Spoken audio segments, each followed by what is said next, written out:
All right, I'm going to start with a Pledge of Allegiance.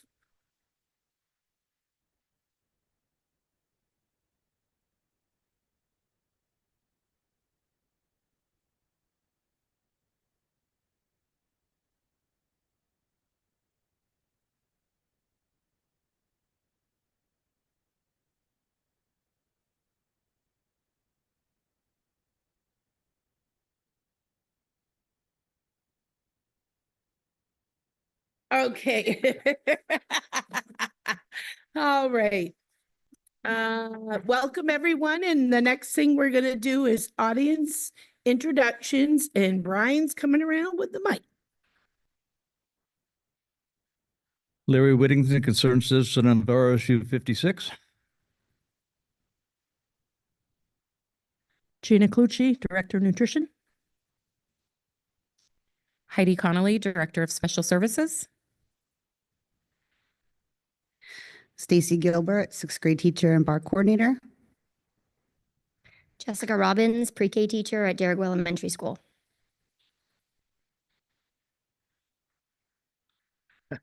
Bruce Farron, Rumford Times, Sun Journal, Metland. Welcome everyone. We do have adjustments to the agenda for an executive session. Could I get a motion, please? And a second?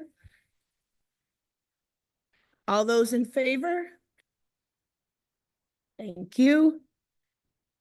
Consideration of the minutes of the December 10th, 2024 meeting. Could I get a motion, please? And a second?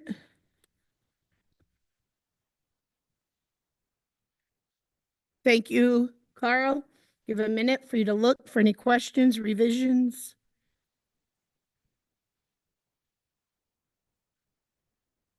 Okay. Oh, yeah, I see that. Yeah, I do that all the time. Type it wrong way. December 10th. Oh, okay. Oh, well, you can still make the motion. You just, well, you can non-voting.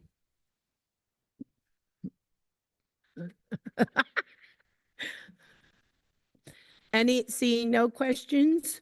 All those in favor? Opposed? Non-voting? Got him? And Carl? Julie? You can go. Listen, I did read it. Yeah, that's good. All right, the minutes of the November 21st, 2024 special board meeting. Could I get a motion, please? And a second? Oh, sorry. You know what I'm doing? I'm reading. You know where it was from? The minutes. All right. The minutes of the January 6th, 2025, when it was a special board meeting. I got a motion and a second. Okay. All right. Comments, questions, revisions on this chart. Oh, I think Brad did the motion.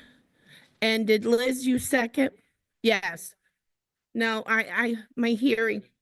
You take credit. That's my story. I'm sticking to it. All right. So maybe we want to hold off on this if those were the wrong minutes attached. No, it's here. January 6th. Oh, no, it's not. Oh. Oh, that is. So let's wait till next. All right, we will abstain since I made a faux pas and it was a faux pas anyway. See, I knew that. Okay. Now we're at public comment. This is the time the public can make a comment. Come up to the microphone, introduce yourself. Hey, Natalie.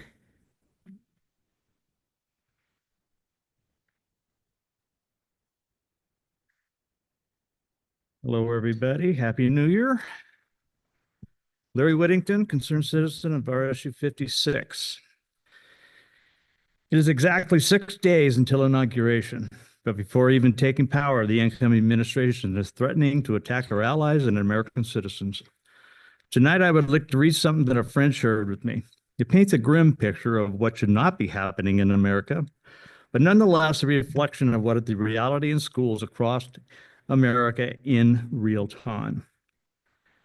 She says, "Today I've been targeted by the new administration. Someone put this administration stickers on my mailbox today, sending me a message and targeting me. Only my mailbox was targeted. I checked. All I had was a small Independence for Harris wall sign in my window. I took it down on the day of the election. That's it. No other thing of any kind to prompt it being vandalized and targeted. That's all it took for them. It's an awful, scary feeling to be targeted by people who I don't know what they're capable of and don't feel safe. They know who won. Why are they harassing me now? The new administration is not even in the White House yet, and they're already ramping up. What happens when they feel more emboldened when he is in the White House? Will they vandalize my house more? Will they try to burn it down? I'm an old lady with lupus and other chronic medical issues sitting here alone, crying in the middle of the night." Larry, when does this get to education? I'm sorry? Education. I've already said it. It's got a reflection of the schools across America. I made that already known.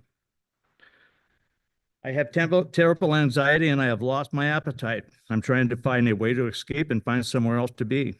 My dad went through this in Nazi Germany, barely surviving. People I know didn't even have a parent who went through this. My dad went through, and I'm totally paralyzed with fear. This is not okay.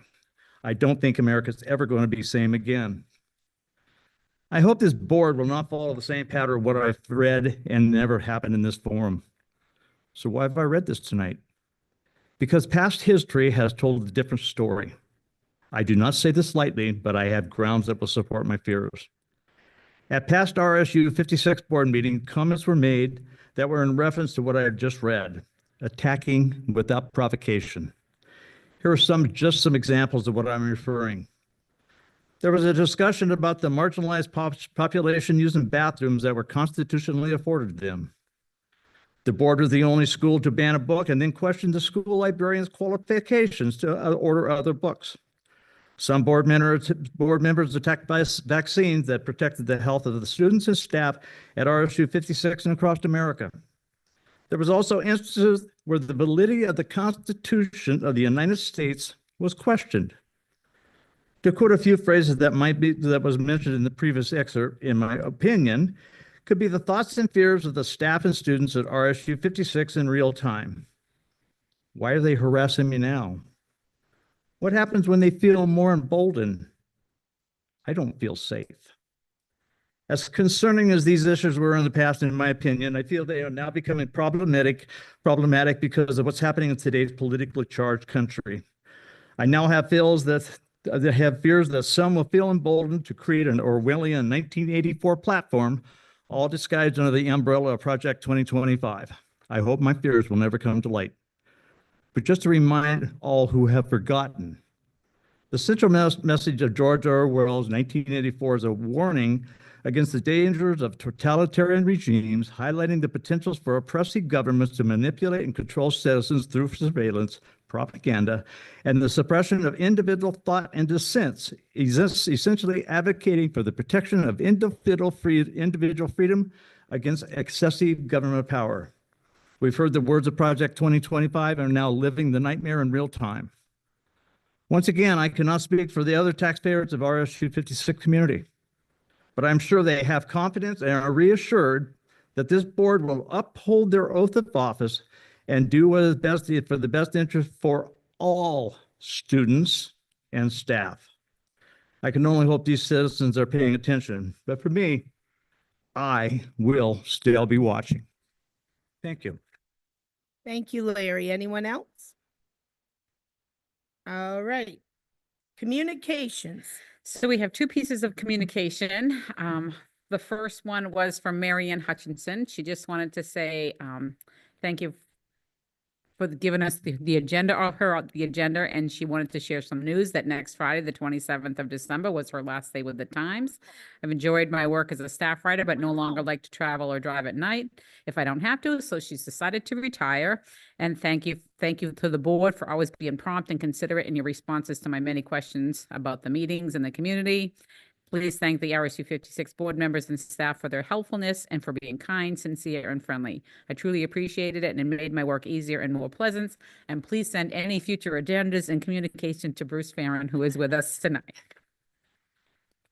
The second piece of communication reads, Dear Pam and RSU 56 School Board, it is with hesitation and deep sorrow that I tender my resignation for the 25-26 school year. Working as both a teacher and an ed tech at TWK-DMS has been a pleasure and a blessing. I could not have asked for better administrators and colleagues.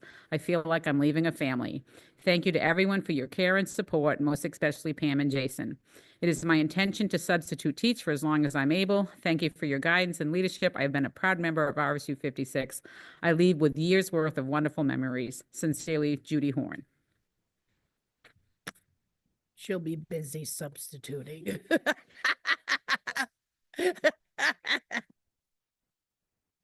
Okay, old business. Bruce, I didn't know if Region 9 met. Yes, we did. We met the first, well, actually not the first Wednesday because that was New Year's Day, but we met the first Wednesday that we were in school. It was a short agenda. We went down through the committee reports. Most of the committees had not met because of the holidays. We went into the superintendent's report. At that time, we went down through some of the treasurer's report. There's a few questions about it. So far, everything line by line has been working out pretty well. In the superintendent's report, she reported that the superintendent advisory committee hadn't met, but they were meeting supposedly this Friday, which would have been last week. As of right now, with the light show that the Region 9 put on during Christmas time, the 2 nights, the total came down to 1,320 people that went through to see the light show. So you can see for 2 nights, there was a lot of people, a lot of traffic that went through. It was a positive reflection, a lot of PR.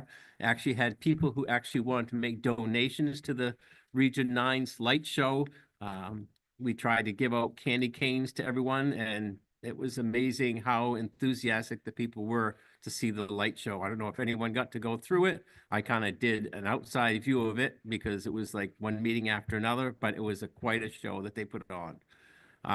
Right now, we're going through the last part of the class. They call them the class shuffles of class standings. How many students do we have? I don't have a total number. We lost a few, gained a few, but right now everything is pretty static with everything. They're also working on getting all of the credits. There's part of the cooperation agreement with all 3 districts and the Region 9 and all the towns that put on that are part of this co-op.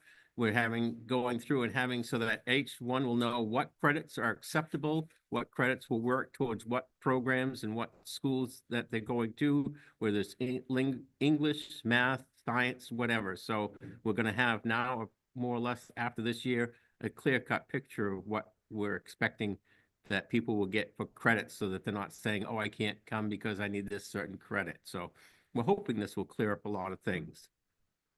Hopefully by next meeting that we'll have then an exact number of where we stand for students because things are still moving along.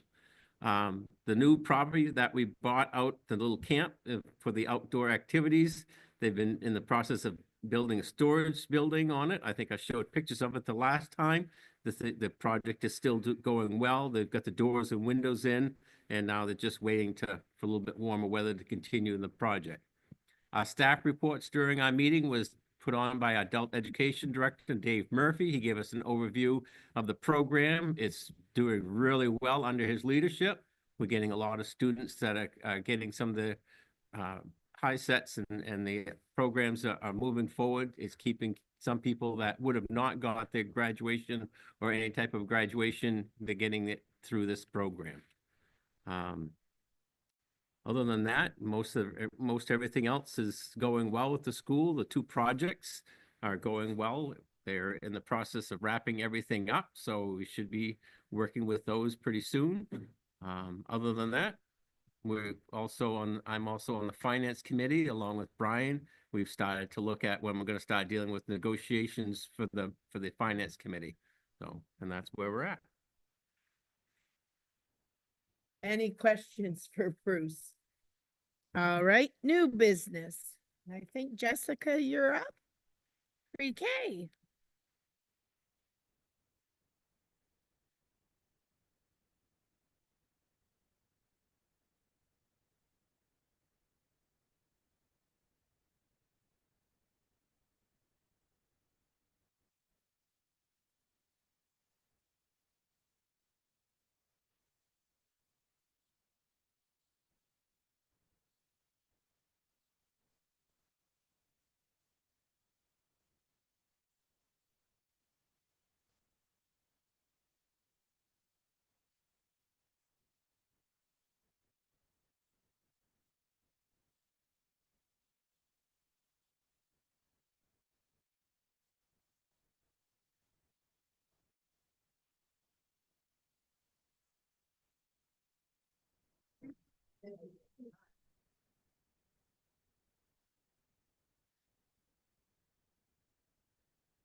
Thank you, Brian.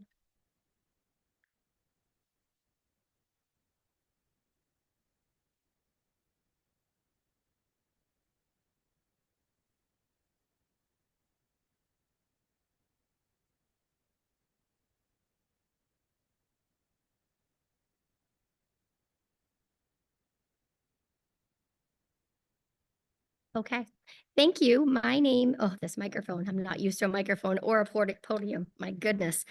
I'm Jessica Robbins. I am one of the pre-K teachers at Derigo Elementary School. We are a team of 4. There is myself, classroom teacher Kelly Taylor, and we have 2 ed techs, Rebecca Hutchinson and Deidre Mooney. I was hired in 2009 when the program started, and I've been there ever since.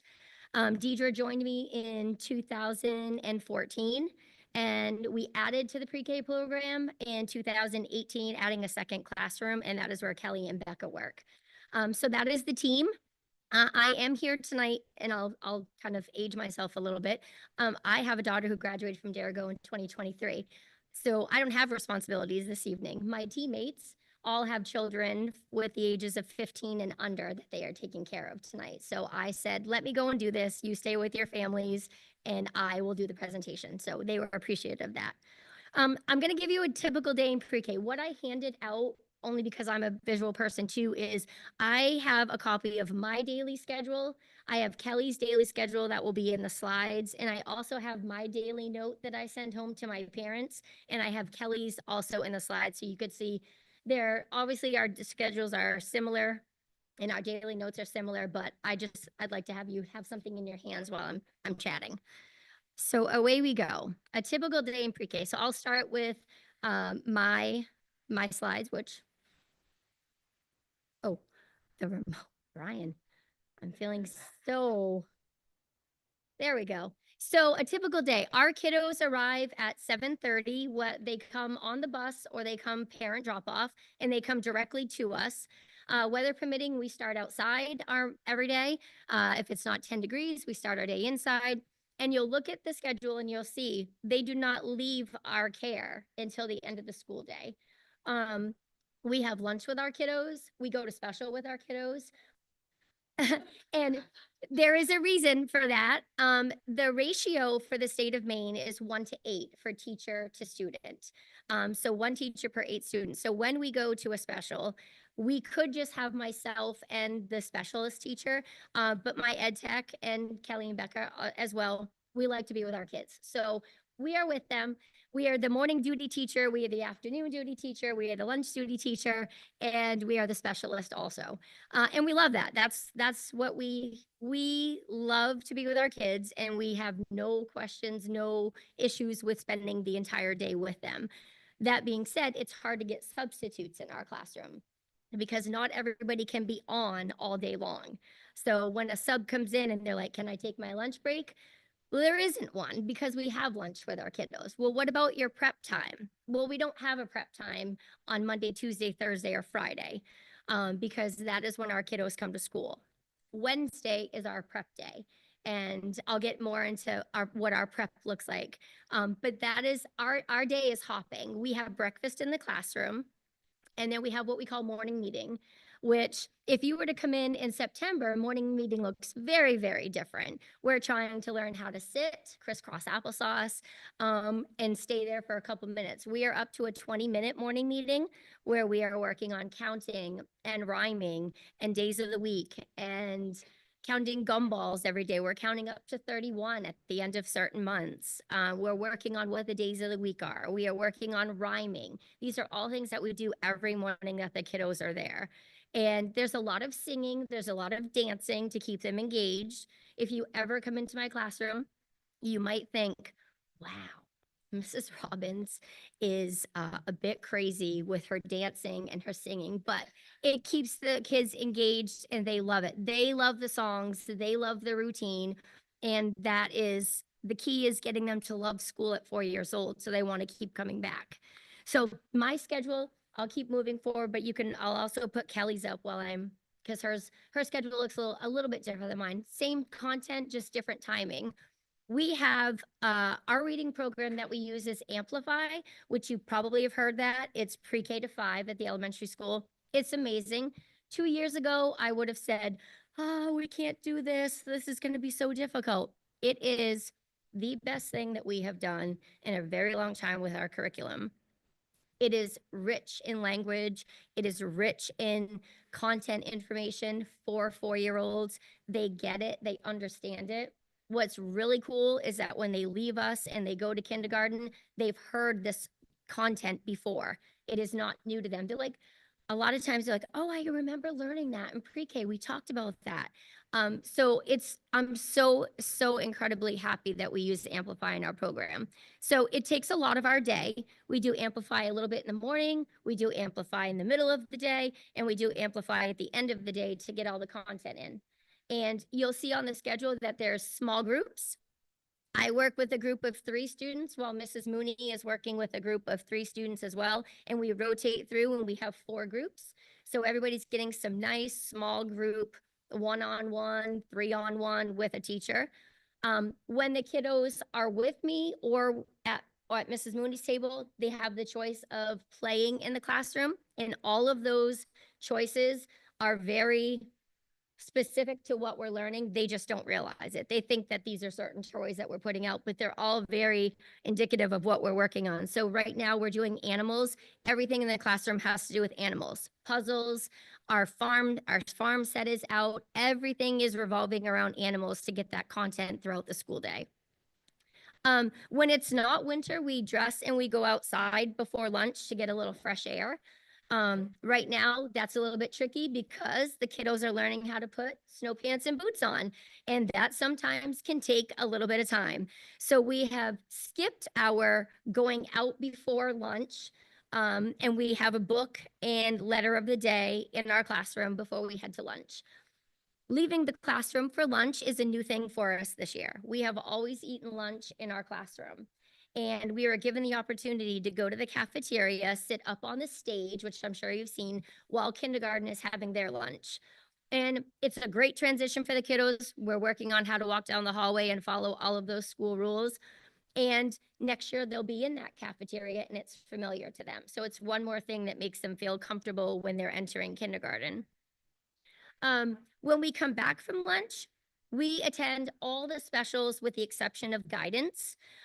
So on Monday, soon, Mr. Dunbar is going to be coming back. So right after lunch, we'll have about 10 minutes and then we'll transition back out of the classroom to music. My class will go to music on Mondays. We do library on Tuesday. We do PE on Thursday and we do art on Friday. And Kelly's class obviously is flip-flopped, but does those things. So we leave the classroom every day, which is very exciting.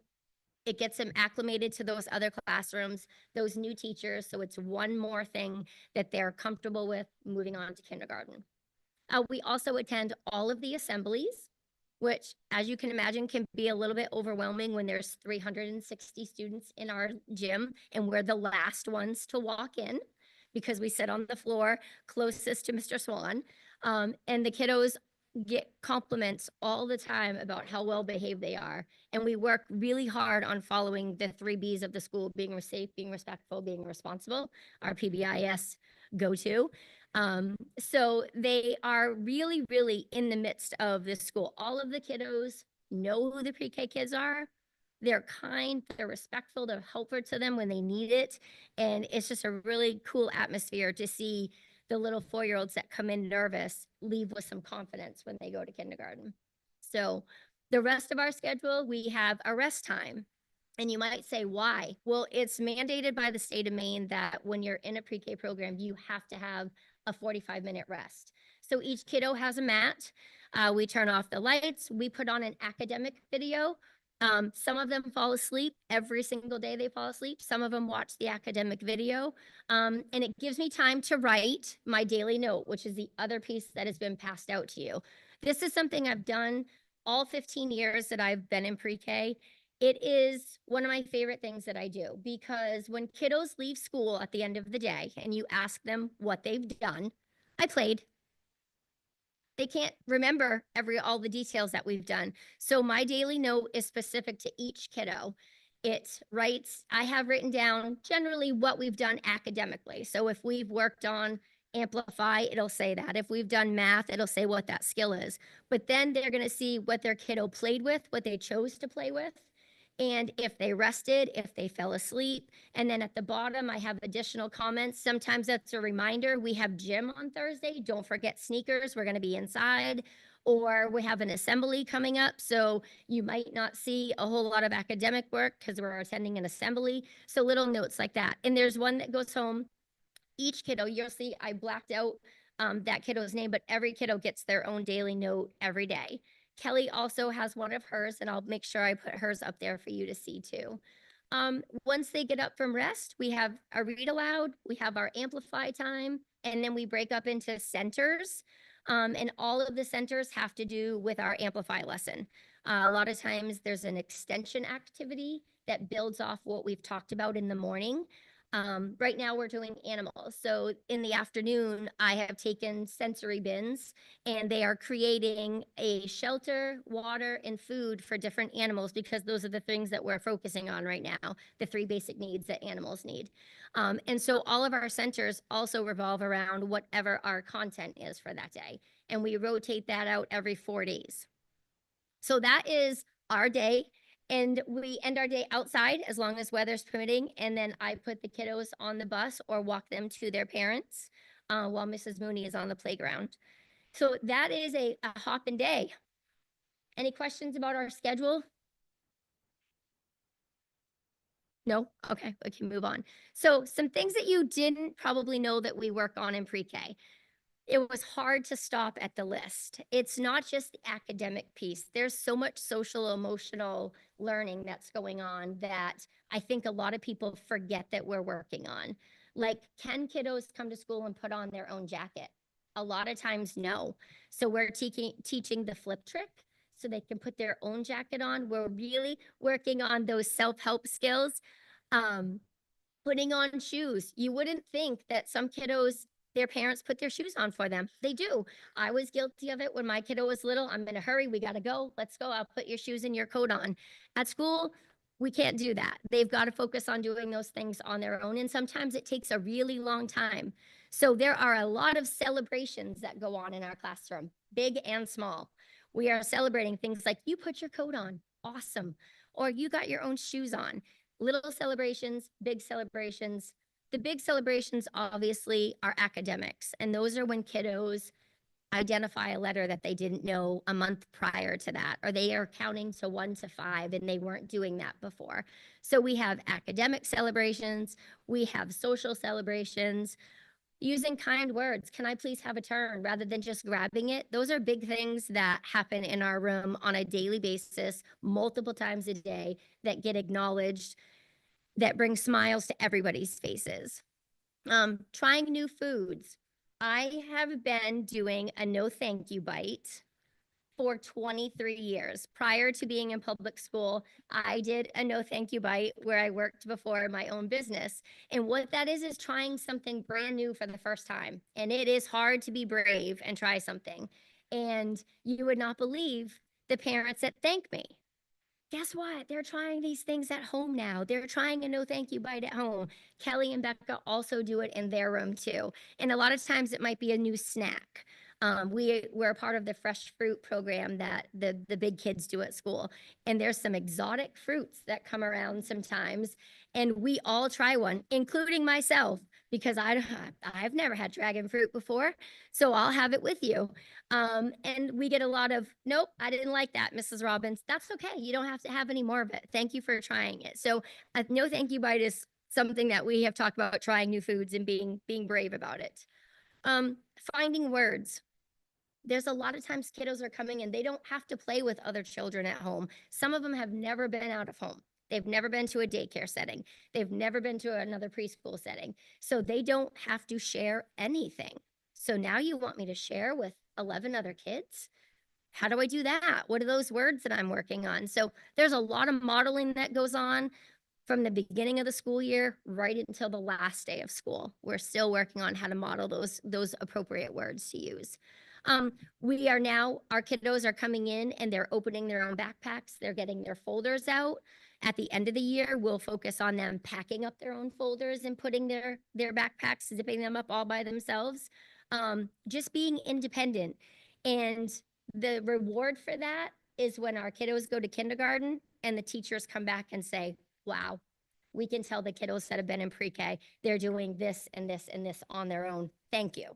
So those are things that hit my heart really well. So that is a little bit of I bet you didn't know. And then there's a few more things of I bet you didn't know. Waiting in a line. They've never had to do that before. At home, you don't have to wait to wash your hands. You don't have to wait to get a drink. You go and get it. At school, there's 11 other kiddos in each classroom right now, so that you might have to wait your turn waiting to wash your hands. And it's a work in progress. So a lot of times at the beginning of the year, we have little songs that we're singing that are keeping them entertained while they're standing in line waiting. And I will say that neither classroom needs to do that at this point. Kiddos just stand in line. They might visit with their friend and then they wait for their turn. So that consistency of 4 days a week coming to school is paying off for us. And we're seeing the difference in January, which is amazing. How to do school, how to walk down the hall, how to smile and wave and not, give fives or yell out to someone. Those are all things that they don't know coming in and they learn quickly. Going to specials, we talked a little bit about that. And the last thing is pre-K kiddos, believe it or not, have a report card. They have a report card sent home every trimester.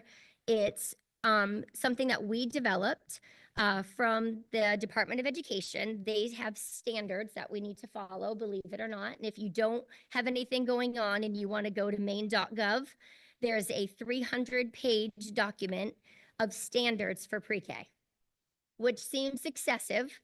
We don't have 300 standards, obviously. We sat down as a team and picked the standards that we really thought were attainable and that made sense for our kiddos moving on to kindergarten. So that's what our report card is made up of. It's based on a 1 to 4 scale.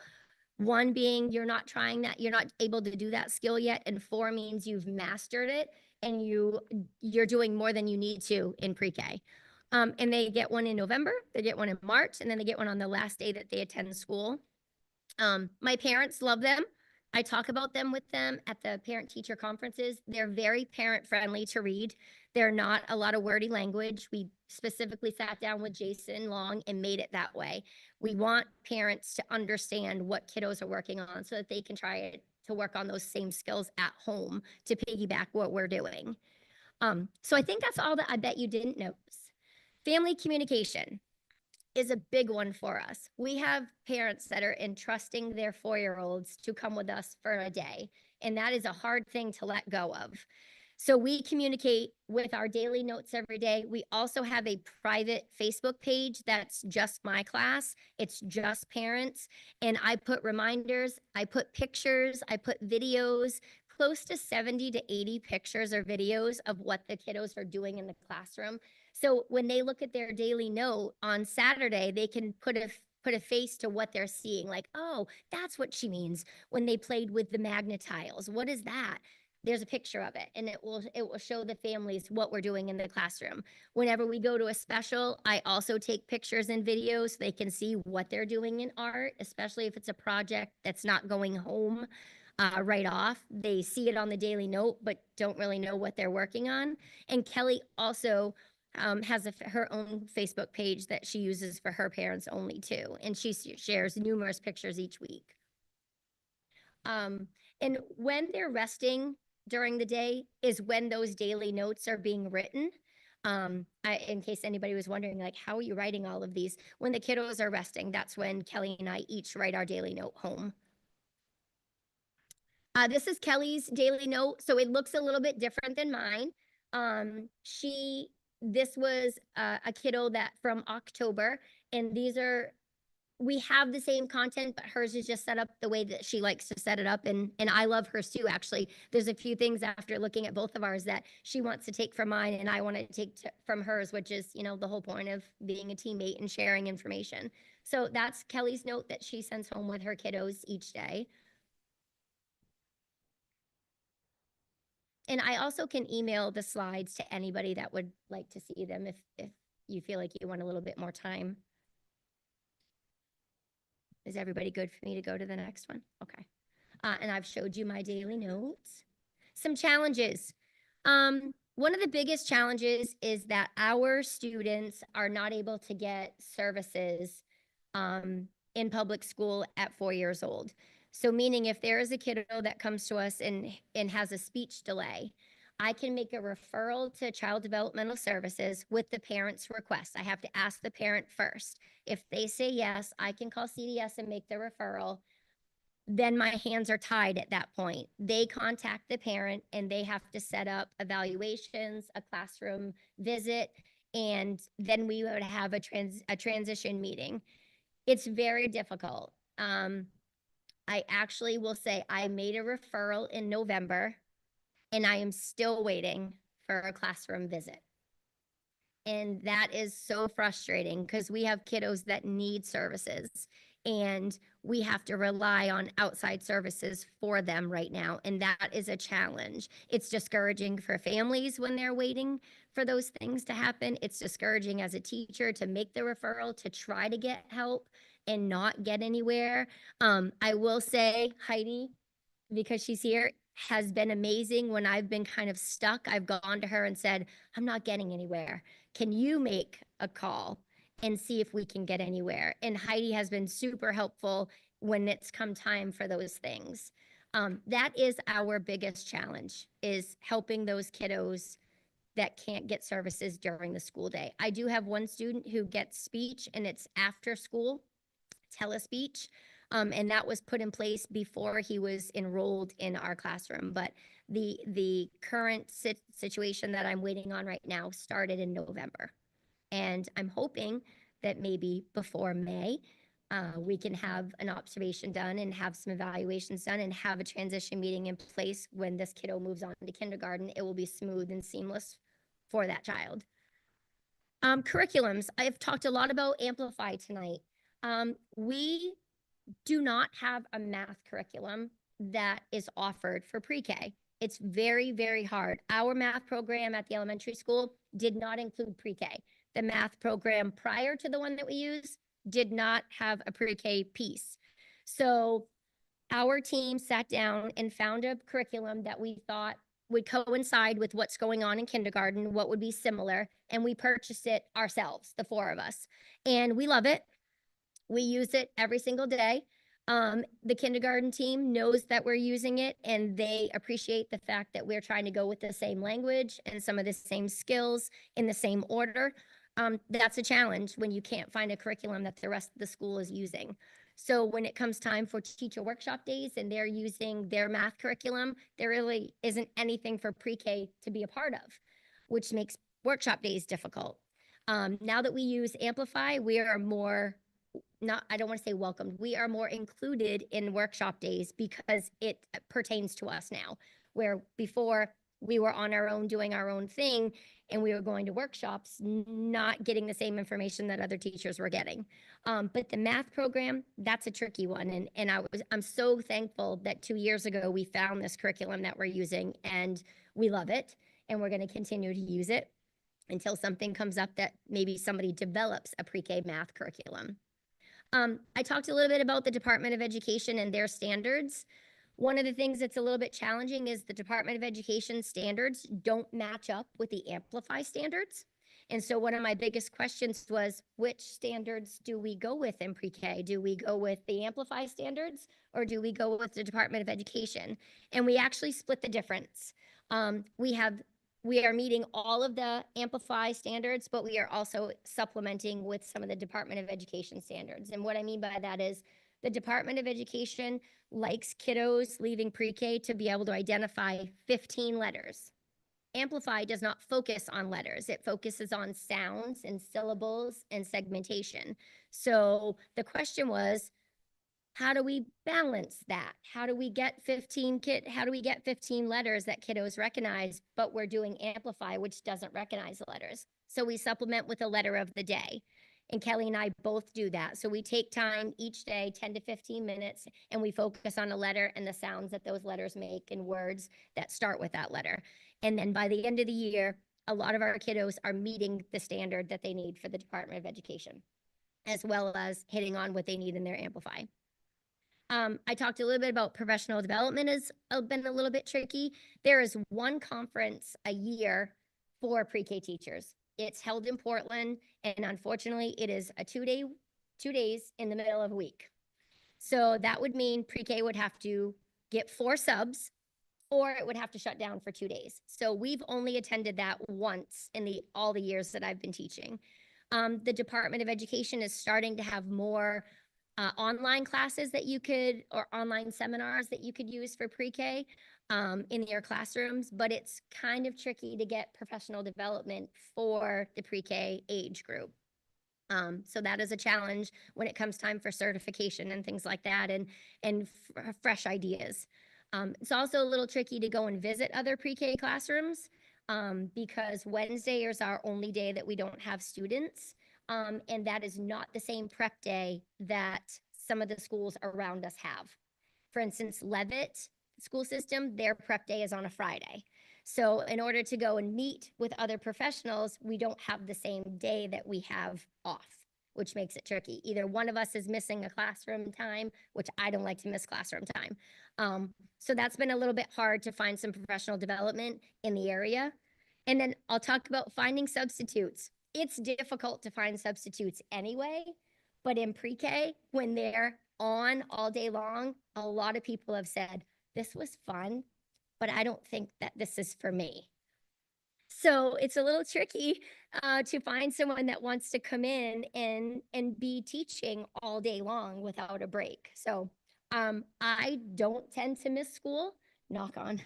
I've been pretty healthy and not had to miss any days. I don't like missing time in my classroom. And so I'm okay with not having a sub in my room. But if I wanted to have some professional development, it would be nice if there were some subs that could come in and take that so we could take advantage of that. Triumphs. We talked a little bit about them. The biggest triumph for us is the kiddos' smiles and reactions when they have done something that is new for them. And it could be as simple as opening a milk carton. And when you think about that, who knew that kiddos at 4 didn't know how to open a milk carton? It's a skill that we work on from the first day of school. And I have lots of paper towels in the classroom for spills that happened at the beginning of the school year. But to see them be able to open their milk, open their snacks by themselves. We talked about putting on a coat and zipping it. Right now, we're working on getting snow pants on and boots on and jackets and hats. And there are little moments that we are celebrating all day long that you don't even think about are happening because it's in your world, you're just doing it. But for them, it's a really, really big deal. Writing letters in their name. Some of them are coming to school and they have never held a pencil. So when we have that kiddo write their first letter and they're like, I did it. It's an amazing, and it's a big moment that everybody in the classroom celebrates. It's not just the student and I. We do lots of hip hip hoorays for anybody that makes something happen for the first time. Problem solving. Like, we are working really hard on, a lot of times in my classroom, you'll hear me say, you are a problem solver. You don't have to come to Mrs. Robbins and have her solve the problem. How could you solve the problem? And when we have that happen, it's a really cool thing to see two 4-year-olds work out how to share something. And we celebrate that also. I think the biggest thing that the 4 of us talked about was praise from the kindergarten teachers. When we have praise from the next group of teachers that have our students, then we are hitting on the things that we are supposed to be hitting on, and that they are doing what we know they are capable of. And to hear colleagues say, wow, really, really impressed with what your kiddos are doing when they're coming down the first few weeks of school. That speaks volumes for us. That's what we live for right there, is to have our colleagues recognize what we're doing in our rooms, because not everybody gets to see what we're doing, because everybody's busy in their own world in our school. The last thing I'll talk about is when we started Amplify, to see some of the other connections that we were already doing with our letters, and that it all flowed together and it was smooth and seamless, was a triumph for us. We were very nervous starting Amplify. Like, how is this going to work? Are we going to be able to do this? Can we fit it all in a day? And we can, and we're doing it, and we're doing it really well. And I'm really proud of our team for all of the things that we're working on every single day in our classrooms. And I think, yeah, we put up a couple pictures. These are Kelly's kiddos, Kelly and Becca's kiddos. You can see we were a part of fire safety. And these are just different activities that they're doing in the classroom. Some of them are math, some of them are artwork. Look at the smiles. I think the smiles say it all. And I put a couple pictures up of my kiddos. Mine, I focused a little bit more on their academic piece. So down in the corner where they are painting vertical lines, that is a skill that we are working on in our Amplify books. They're working on vertical lines, horizontal lines, getting ready to form letters. So that's one of the first steps. And we have a writing table, and it is a hot commodity. They love to go over and write letters and write numbers and color and draw. And the Magnetile Tower is a hit.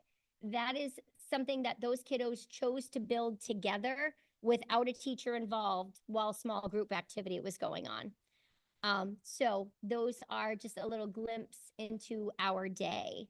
And that is my presentation. That was a lot of information. Thank you. Natalie? You have a question? Okay. Yes. Yes. And I'm just curious what for a difference, like having kiddos twice as much. Oh my. Here and Yeah. just kind of how that has changed what you guys are able to Yes. do. So the reason that happened was our enrollment numbers had dropped. And so we were able to not have anybody on a wait list, but take all those kiddos. And so how could we do that? So we went 4 days, and I have said to Dr. Swan, please don't make me ever go back to 2 days again. We got a lot of growth out of 2 days for sure, but doing Amplify, it's such a back-to-back learning process that if we have a student that comes on, if we have to go back to 2 days, for example, we're a Monday, Thursday, Tuesday, Friday. If we have to go back to coming to school on Monday and then coming to school on Thursday, those lessons won't be back to back, and they won't be as smooth. We'll have to almost reteach what we did on Monday before we teach something new on Thursday. The academics will show how important 4 days has been for growth, academically, socially, all of those pieces. So not that I want our enrollment numbers to stay low, but I love the 4 days a week. Tina?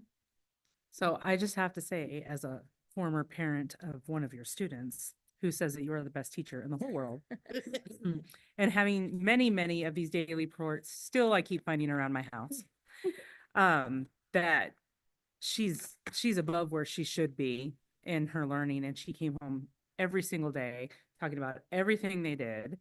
And she just loves you anyway. But but she grew a lot in one school year. So Thank you. I you're appreciate doing that. an amazing job. Kathleen?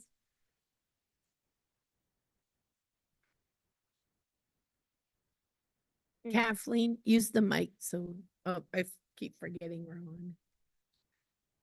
Thank you for your presentation. It's very helpful to know your challenges and successes. So you. thank Thank you. That's it. Thank you. Oh, Carl. That was that was as good as a prepared presentation I've ever seen in this room. Thank you. That's my first one. You did good, Jess. You Thank did you. good. Thanks very much. I appreciate it. Thank you. And well, thank you. And please, I say this all the time. Come see our classroom. Pop in for 5 minutes. And Dr. Doyen has come in and she leaves smiling. Like my kiddos are, and Kelly's kiddos, they are a fun group. And it's cool to see what's going on in our room because not a lot of people get that opportunity to pop in. So feel free to come in anytime. Thank you. Thank you. All right. In your packet is the school board self-evaluation review and discussion. I know 7 filled out. I have extra, but it says the questions there too. I figured that out. Carl, I know you couldn't open your. Oh. Like 14 times. I don't know how to broke the system, but. You broke the system. She's not communicating a lot.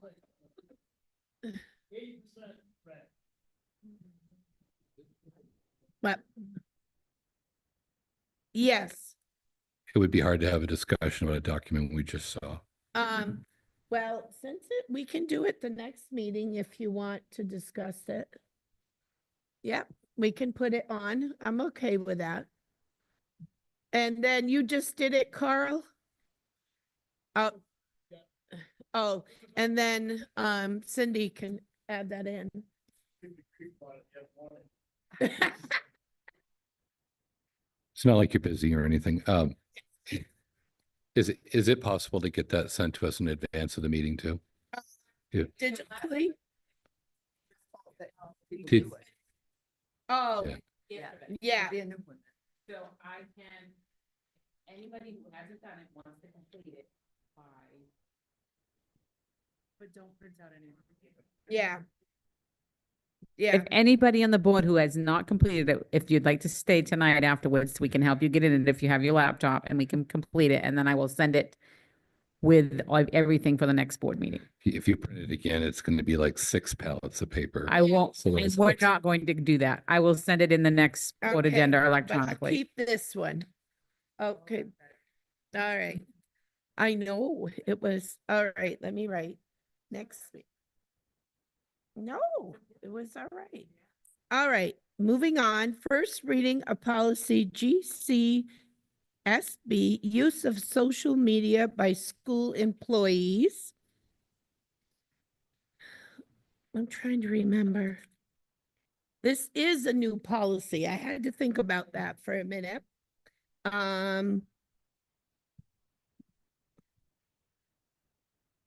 No, it's a new policy when Brian has been working on this for a while because the technology people. Brian, do you want to come up and talk about it a little bit? Because it is going to be big changes for certain staff, coaches, class advisors. I'm assuming Jessica's is under our realm. Not yet, but it will be. Okay. So yeah, a lot of what this policy has to deal with is accounts that represent RSU 56 need to be owned by RSU 56.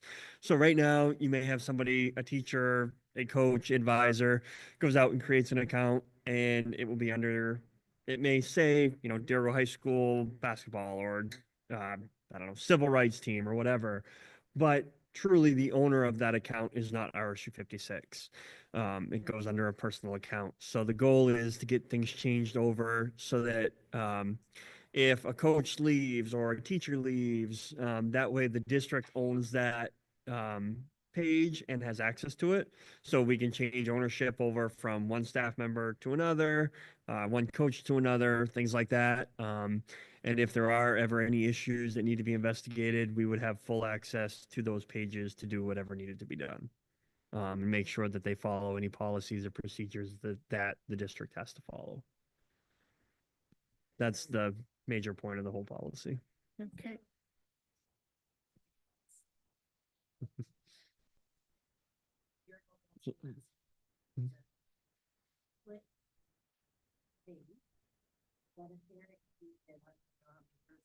Mhm.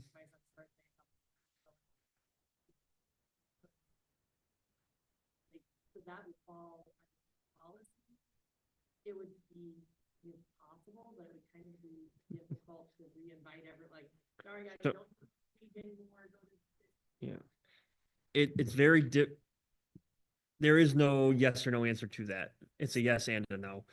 Some pages you can, some pages you can't. The issues come into play when, because we actually had a staff member in the policy meeting the night we talked about it, and she brought up the fact that the page that she's running currently, she wasn't the original owner of that page. So the original owner is the one who has to transfer ownership. At least for Facebook, for example, it has to be the original owner of the page to transfer ownership, or it's a whole process to go So- through. But So I have some experience with this taking over when I run pageant stuff. Mhm. Yeah, I'm on. So I think you have to be made an administrator, or the school would need to be made an administrator, and the other one would have to remove themselves from the account. So the hard part is there's a difference in the classification of administrator versus owner. So you can change the administrator, Mhm. but the page owner has to change the ownership of it. Okay. And if that owner is, not around anymore, don't have contact with that person anymore, it gets to be a little more difficult. So in which case would we need to start all new pages and Some, yes, some will have to recreate things, some will not. Unfortunately, it's one of those, it's gonna be a page by page deal. And it's gonna take a lot of time and manpower to do it. It's gonna be a procedural fun.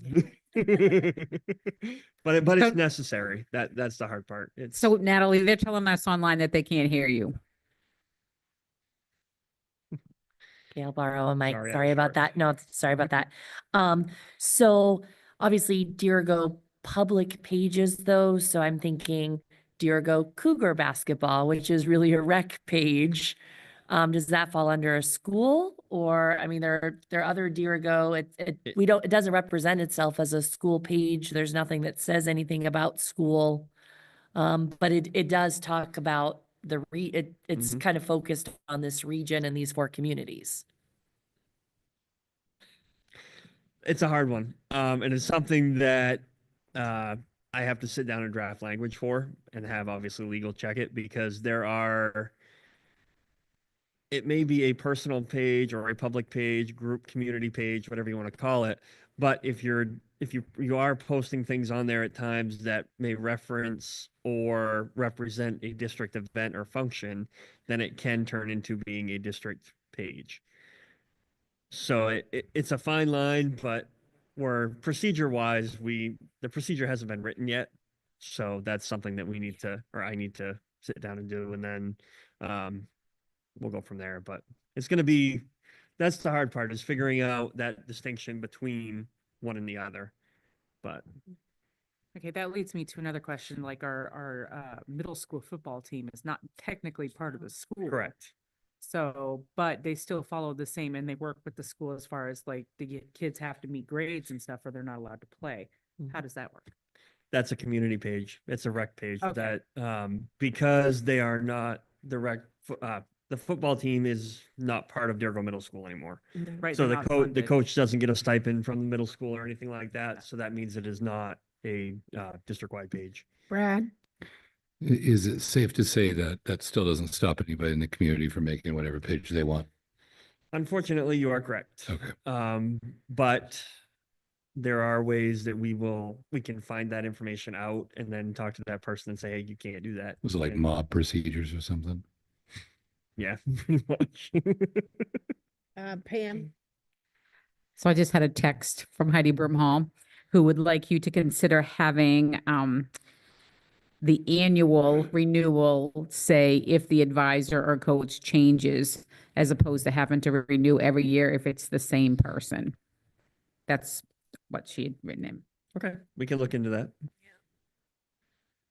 I know we've had trouble, sorry, Bruce, I didn't say it. No, I know we've had some trouble, especially when they say dare go basketball, meaning they're mentioning the school and issues. Bruce?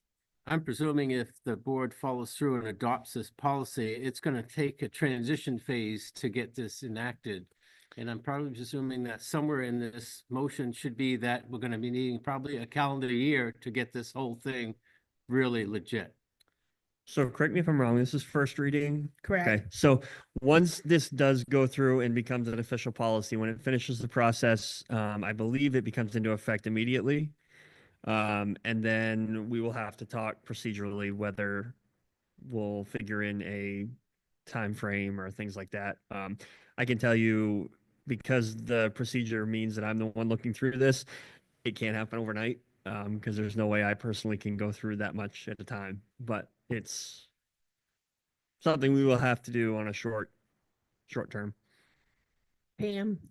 So I believe in the past, we've had a policy change that we said would go into effect then starting the next school year.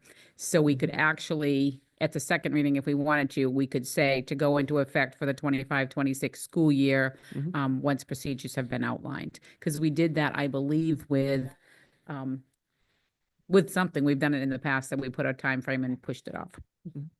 That would be easier We around, have all done the way that in around. the past. Yeah. All right, I haven't got a motion yet. Can I entertain a motion? And a second? Comments or questions again?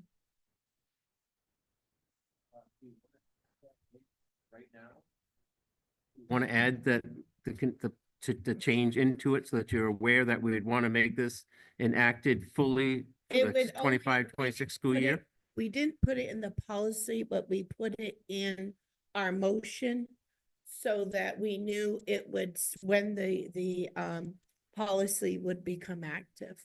So do you want that at this first I reading? think it would be good to stipulate, I would say the beginning of the school year in the fall 2025. Brian? Yeah. Yeah, because. So do you want me to amend the motion I made to Yes, you then can. change it to that we'd have this this policy, if it's adopted, would be fully active in the school year of 25-26?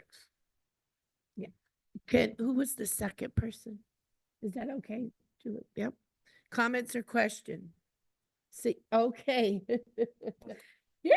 Sorry, I don't mean to be difficult tonight, but I do think Heidi's suggestion is reasonable.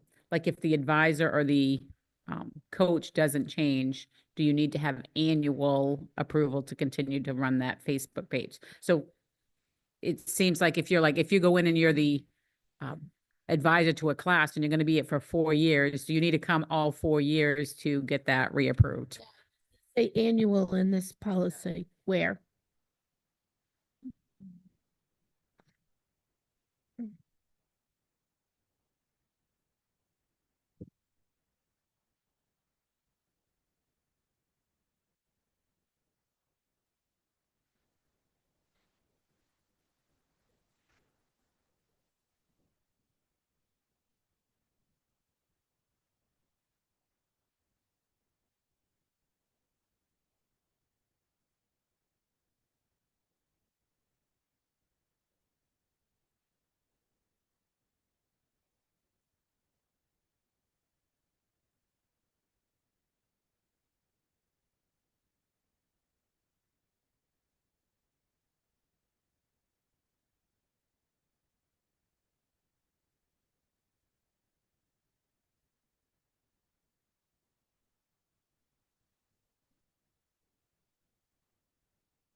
read.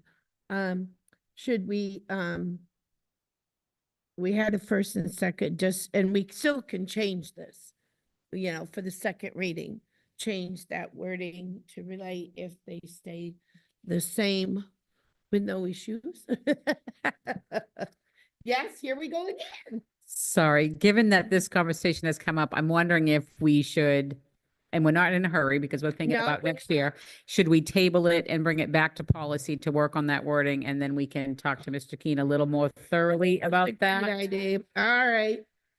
Okay, solves it, but it's still making sure, and I don't know how to make the employees aware that all employees, advisors, and that they're gonna be a change. Cause they think what Brian said, most of them said, well, we'll just change the administrator. That's not the same. So who is the owner? The first administrator? Okay. I have my daughter did one, so she's the owner. Even, we're both administrators. All right. Table that one and we'll do that. What did you say? We'll figure we were having another meeting. All right, here we go. Number 4, first reading of policy ADC, tobacco-free schools use or possession of tobacco and electronic smoking devices. Could I get a motion, please? And a second? Second. Okay, now, we had not changed this in a long, oh. Tina, sorry. We have not revised this since, if I'm correct, since we became RSU 10. I know we thought we did it sometime and it got misplaced. Don't ask me where. And so a lot of the wording has changed. They had, as you can see, it's basically almost a whole new policy. We really worked on trying to get where we're not giving them just 3 days suspension, that the education piece. When we tried to change it before, there wasn't an education piece available. But now it is back in because I think of vaping. So that is why. Any questions on this? Seeing none, all those in favor of first reading? Okay, thank you. All right. Okay, first reading of policy ADCR, tobacco-free schools, use or possession of tobacco and electronic smoking devices, administrative procedure, disciplinary guidelines. Could I get a motion, please? And a second? Comments or questions? What we did is because I don't know why MSMA, these are both required policies, and they happen to put in their policy part everything. And I said to the lady, why do you have the procedures in the policy when you're mandating a procedure that you don't have a sample of anymore? So what we did is took the disciplinary guidelines and made it our procedure. So that was. Seeing no questions? All those in favor? Thank you. Okay. First reading of policy BEB, board member use of social media. I wonder, oh, this is a new one too, right, Brian? Yep. So, I'll give you a chance to look at it.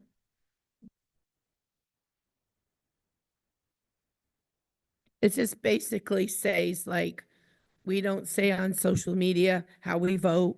We don't say because any questions before. Could I get a motion? And a second? Second, Julie? Comments or questions?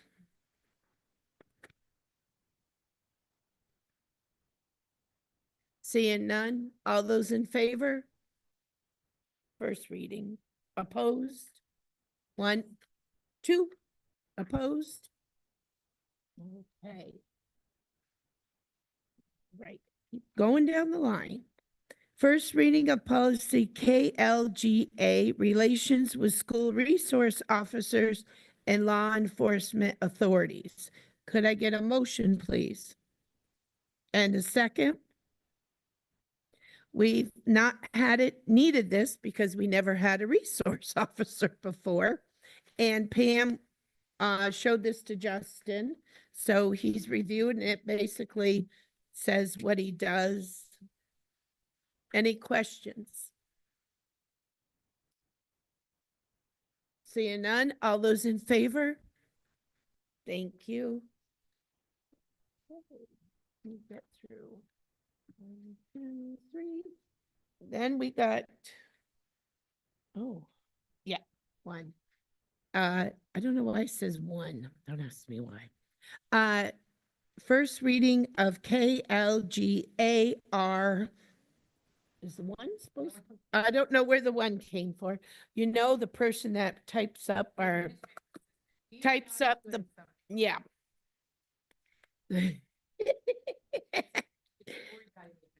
Oh, you do good.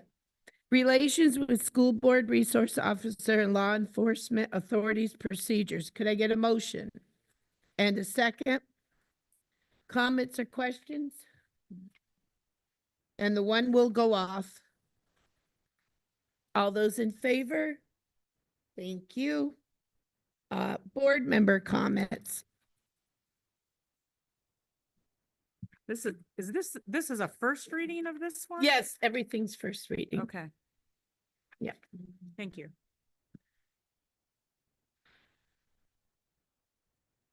Come on, nobody's got any comments. No surprise. I'd like to add that I think we should be stringent about public comments and political commentary that is not related to the school. I think tonight's comments might have had the mention of the word school in it, but did not seem to actually apply here. So I certainly am all about people having their say, but I think it's important that we're cautious of that. So I heard a whisper of limiting the amount of time. Right. Okay. You've always been really gracious about, just letting people chat, but I should be cautious of that. This is, there will be political things that will be discussed, but that was too much in my opinion. So. Any other comments, board member comments? Carl? On that same thing, Barbara did bust in and say, hey, what does this have to do with school? And I missed it in the beginning. No, you did your job. No, but I missed the school part in the beginning. And I should be clear, if this is what Carl was getting at, is I heard it. It's more of the time limit. So, when it starts to go way off the rails, it's like, gotta go. I said, Pam, that's been 2, so he was down Yeah. to 2 more minutes. Okay.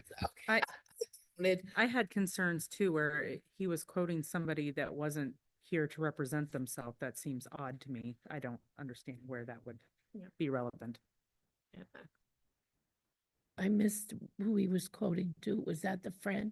I think so. I couldn't remember. Sorry, Bruce. Talking with a lot of people throughout my daily things and weekly things, I just want to say that I have heard nothing but positive reviews of RSU 56 from anything from the ground up, from buildings, transportation, the teachers. We've got to be proud of what we're doing here. I mean, as a board, we're representing this whole district. As a teachers, staff, administration that we have, we should be feeling very proud and very strong that we have a good, strong educational system going out here, and very proud of what we've done so far. And I hope we continue to grow and continue to improve. Thank you. I'm going to let I agree Liz. with Bruce, because you're hearing things around the community in Maine of other schools where there's issues in board meetings. And I think we're good about listening to people. And I think Bob runs a really tight ship. And I think we're all respectful of people, even if we don't agree. So I think we're lucky also, and I agree with Bruce. And, you know, like I said, you're hearing about things around the schools in Maine, like hazing behavior. We don't have that here. Sporting events, things going on. So I agree. I think we're lucky. I hate to pile on, but I was actually talking to teachers in New Hampshire today, and oh, how's your board? And I won't say where, but no good comments. And we had a great conversation. Actually, I was about this board, where, you know, boards change from year to year and often not too heavily. I'm super excited about this board specifically, and I'm glad you brought it up, Bruce, because while there's dissenting opinions about things, I've never found anybody be particularly abusive.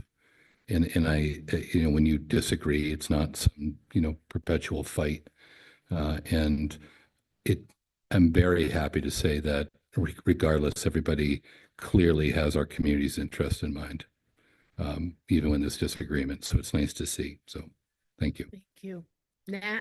I'm going to pile on, but I'm also going to add that we have some really cool kids that are doing some really neat things right now. So you mentioned a lot of the staff and facilities and everything that's going on, but it was a pretty neat victory, maybe a minor one, for our middle school boys a couple weeks ago that got thumped in a basketball game. They came up against a much better team and lost by a pretty significant margin. But the referees came over to the coaching staff and some of the parents after and complimented our kiddos on sportsmanship and doing things the right way. And we've heard of some other places too, but it was, like I say, kind of a minor victory. It softened the blow maybe a little bit for the kids, but it was a good reminder, I think, and just kind of a neat comment that person didn't have to make, that I thought was very thoughtful. All right. We're on superintendent's report. So many of you know I've been covering the high school for the last couple of weeks while Mrs. Thompson's out. She unfortunately broke her leg. Her hope is to return next Thursday. It's been a pleasure seeing all the staff and students in my old stomping grounds, but I will too be happy if Mrs. Thompson can return next week. I've been able to witness the efficiency of the main office. Shiloh Felt and Devin Melcher have been doing a great job running the office there. Brenna Parent is outstanding in the guidance office. And Kathy Wilcox is keeping all things organized in the nurses station. Justin Onofrio has been a huge help. Well, Kalen's out. He's really willing to step in and do whatever we need him to do. And Sarah Thurston, if anybody has not noticed, is solidly rocking the athletic activities director position. She has stepped in and covered the high school when I've had to be out for other meetings. For example, I've had the opportunity to cover for Charlie a few times. I've had to do some meetings over there, and Sarah stepped in and run the building, and she's done a really good job with that. In terms of Charlie's building, I did have the pleasure of participating in a student meeting. I continue to be impressed with the level of student-focused conversations on any meeting that I happen to attend over there. Mr. Thompson was the classroom teacher involved, and it was so clear that he cared about the student and was looking for ways to support the student. Bree Johnson stepped up, even though the student didn't have an IEP. She stepped up, participated in the meeting, and offered to help with getting the student back in school and getting some tutoring going on. And Miss Wainwright is an absolute gem. She was knowledgeable about all aspects of the student's needs and was very competent sitting at the table. So again, I just continue to be impressed with the dedication of our staff in all of our buildings. I want you to know that I will be in Portland on Thursday and Friday this week. So Sarah, again, will be covering the high school. I'm going to be attending the winter convocation of the Maine School Superintendents Association. The focus of those 2 days will be on healthy cultures for all members of our communities and our schools. So healthy cultures in your building, board meetings, all of that stuff. So I'm looking forward to that. And I do want you to plan ahead. Our first meeting in February will be held at Region 9. Brenda has graciously allowed us to meet there. We'll start at 6 o'clock. She'll give us a tour of the building as well as the new facilities that have been added. And then we'll start at 6:30 with our regular board meeting, but we'll just hold it at Region 9. And while Gina's coming up to be ready to present next, I'll go through the new hires. Ethan Couture has been hired for the Special Education Ed Tech 3 at the middle school. Marianne Bowl, nutrition worker at the middle school. Natasha DeRoche, Special Education Ed Tech at Derigo Elementary School. Stacy Knight has been hired as the middle school unified basketball coach. And as you heard at the beginning, Judy had addressed her resignation to the board as well. She will be retiring at the end of this contract year. Callie Arrington, middle school special education ed tech, also resigned. And Rebecca Richards didn't write a letter, but she is a special education teacher at Derigo Elementary School, and she also Callie Arrington resigned. And then Rebecca Richards is also retiring at the end of the school year. And she has been here, like Judy, for a very long time. So the amount of dedication that both of them have given to the district is phenomenal. Rebecca Richards, she's a special ed teacher at the elementary school. Becky. Sorry, I'm very formal. It's a board meeting, so. And now we have Gina doing an administrative report and then followed by Heidi. Hey, good evening. I'm just going to have a quick overview, hopefully, of the school nutrition program. These are the programs that we offer. The first 5 are actually during school year. The summer feeding, of course, is over the summer. Commodity food program, we do get food from the government. So our National School Breakfast Program, lunch program, the Child and Adult Care Food Program, which I usually refer to as CACFP, the Fresh Fruit and Veggie Program, which just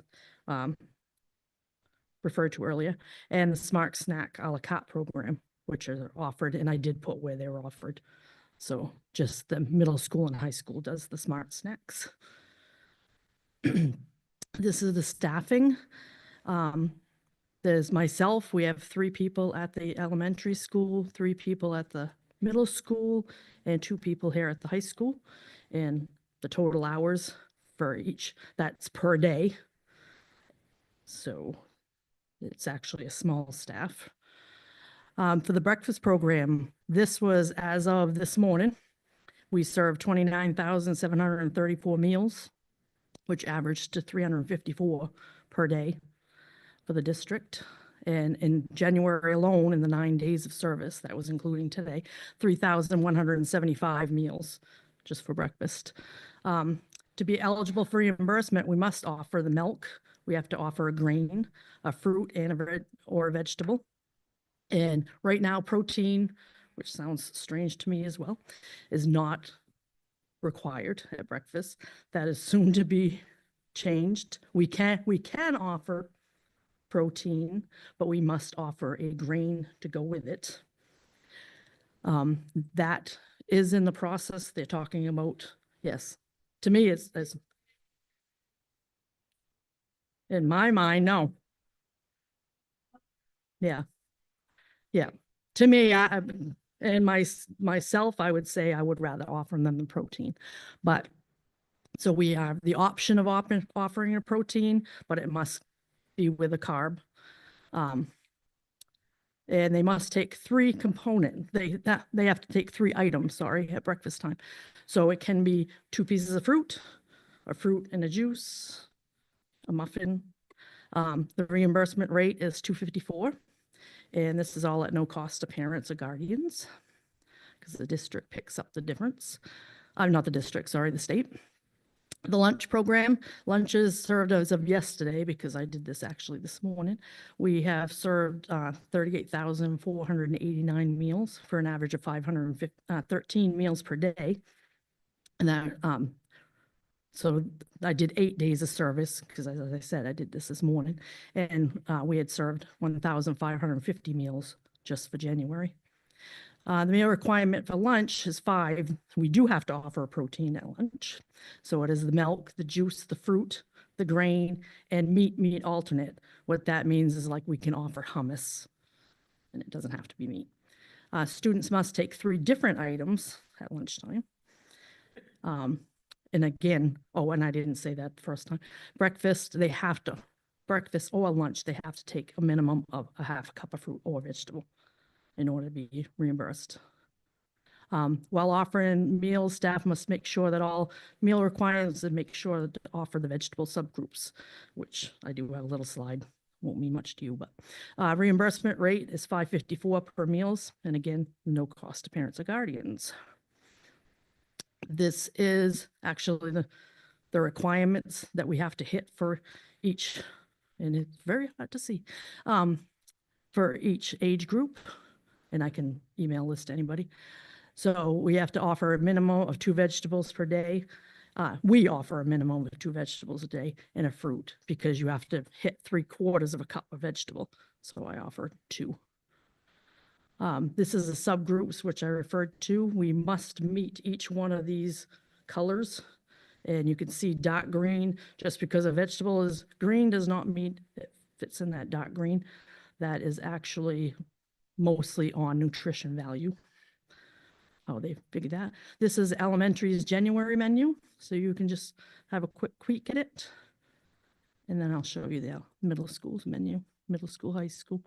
Very similar. I would say by looking at this quickly, the 16th, where they have the pizza, the middle school, high school would have something different. Yes. And actually on the 21st as well, because pizza is generally offered at the middle school, high school level every day. So you see on the 21st, the teriyaki pot stickers. That is actually back on the 17th, Diversity Day, which is actually, I did them as dumplings so that maybe the kids would understand what it was, because they wouldn't know what a pot sticker is. So very similar meals. The difference in the meals, they do offer more at the middle school, high school level, because the kids can walk up and get their meal. They don't have to pre-order. At the elementary school, they order in the morning, and that tells the staff about how many meals they need to prepare of each thing. This is the after-school snack menu. We did add, I think the last Friday of each month, she is adding 1 day on to meet her required days for the program. This is the CACFP, which I mentioned before, which is Child and Adult Care After School Program, food program. And we get $4.73 per meal for that. That includes cash in lieu. Instead of getting commodity food, we get money for that. We offered the fruit and veggie program. This is at the elementary and the middle school levels. The high school level is not even able to offer that. We try to do 4 days a week, and it's mostly given to schools that have 50% free or reduced income, which we do qualify. Smart Snacks is our a la carte program, and it's offered at the middle and high school levels. Everything has to go through strict guidelines. It has to meet calorie, sugar, sodium requirements. And there is a calculator that I have to run everything through, because we do offer, say, a Dorito, but a regular package of Doritos would not meet this. We have to make sure it falls within the calories, sugar, sodium. The food distribution program, or commodity foods, this year we received a little over $37,000. In February, we're asked to say how we want to spend that money, so this will be coming right up. We can put it in brown box, NOI, or DOD fresh. So the brown box is it's frozen items usually, or canned fruits. It's meats, cheeses, fruits, vegetables.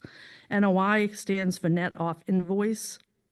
And what it is I commit to say that I might want to buy a certain pizza, if it's a pre-made pizza, for instance, or chicken patties.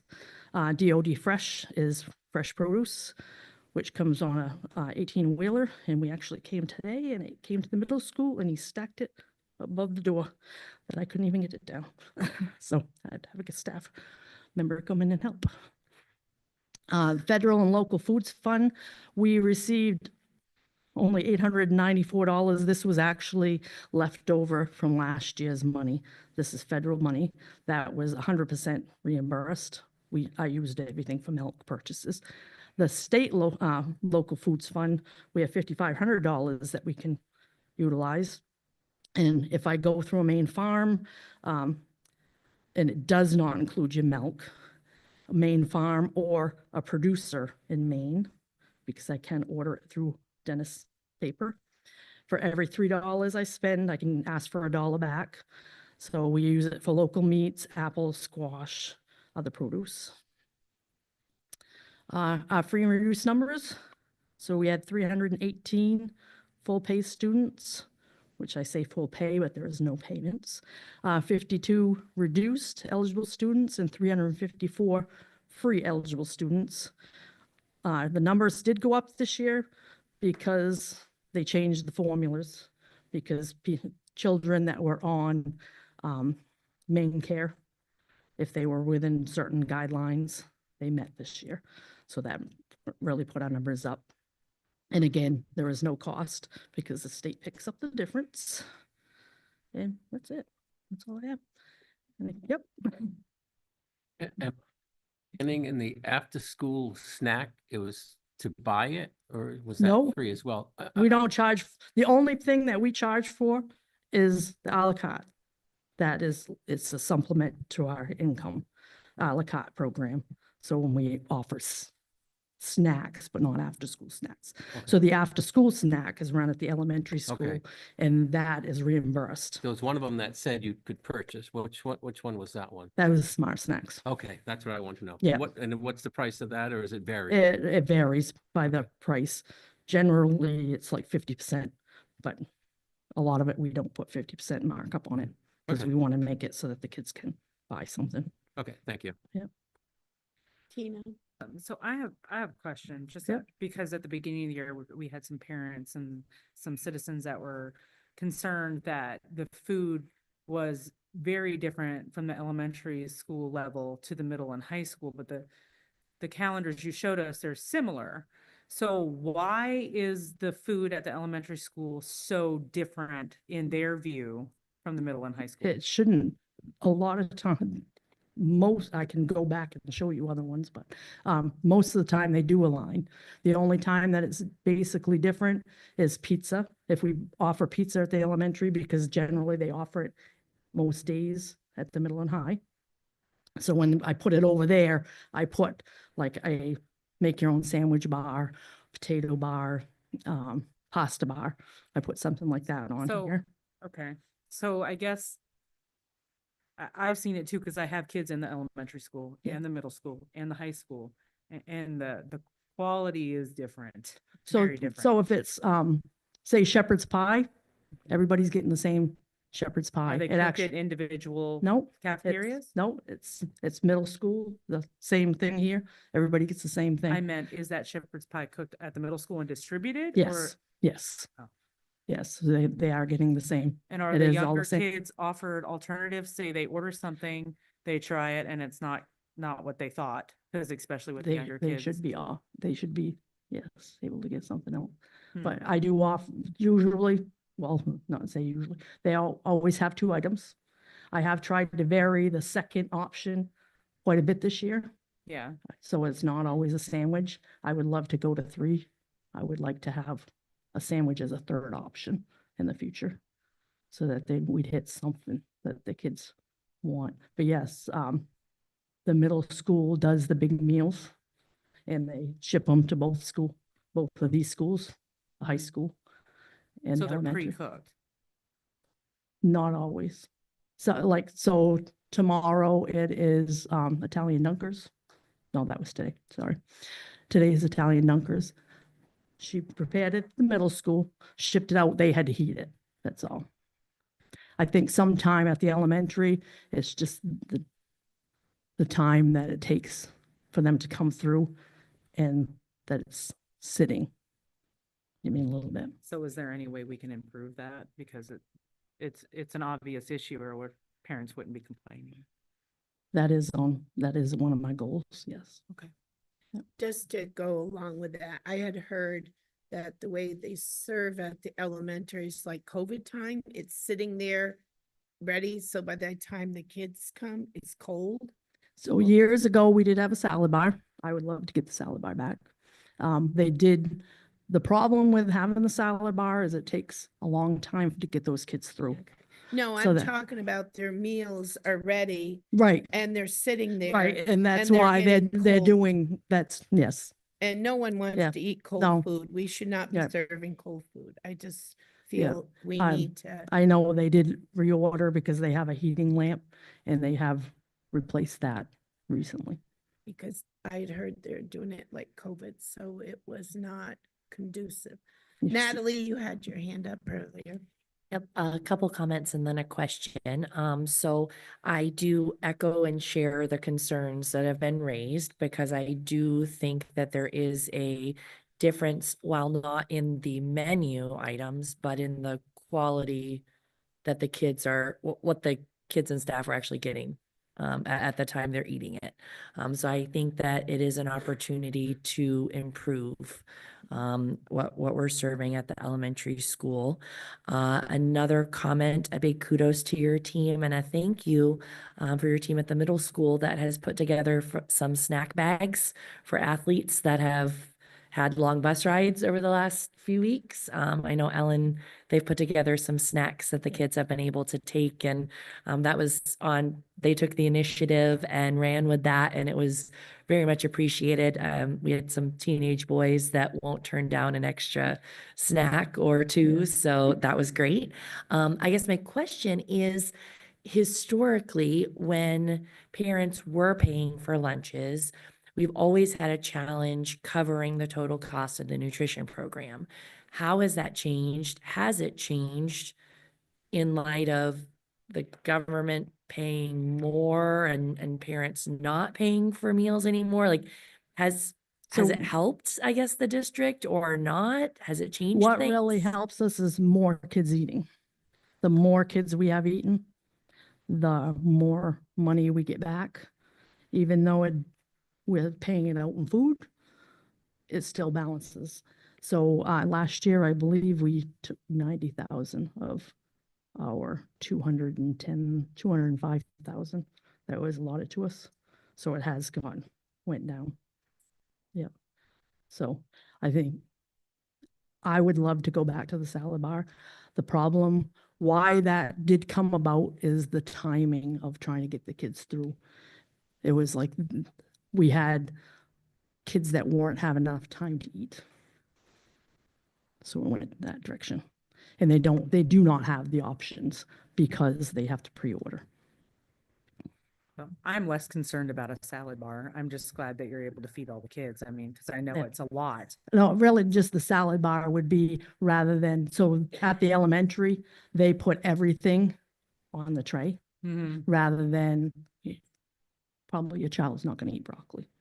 I mean, so, Okay. yeah, Yeah. so they would have the option of Yeah. taking what they No, my want. concern was like along the lines of, a kid who ordered something, got the meal and then realized, oh, this is probably not what I thought it was. I'm Yep. not going to be able to eat this. So if they're offered, sandwich or something, that's Brad, I would say they should be. You mentioned a salad bar a number of times. Is that a steam table? Or you're literally talking about like salad? Salad, cold, yeah, Okay. salad bar. It, So that way you'd put the options out there rather than put it on their tray. The child, they would come and get their main entree, Okay. their milk, and they could choose what they wanted, fruit, veggie, or whatever. you probably have this figured out, but maybe just a visit over there during lunchtime a few times might Mhm. inform better kind of what the end result is, and maybe unannounced. Mhm. You might get some surprises. Any other questions for Gina? Great, Thank you. Heidi, come on up. You're the next contestant. Brian, do you just do the slideshow for me?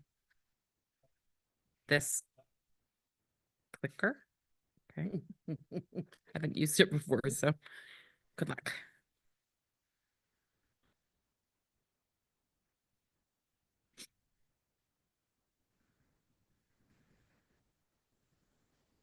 Okay.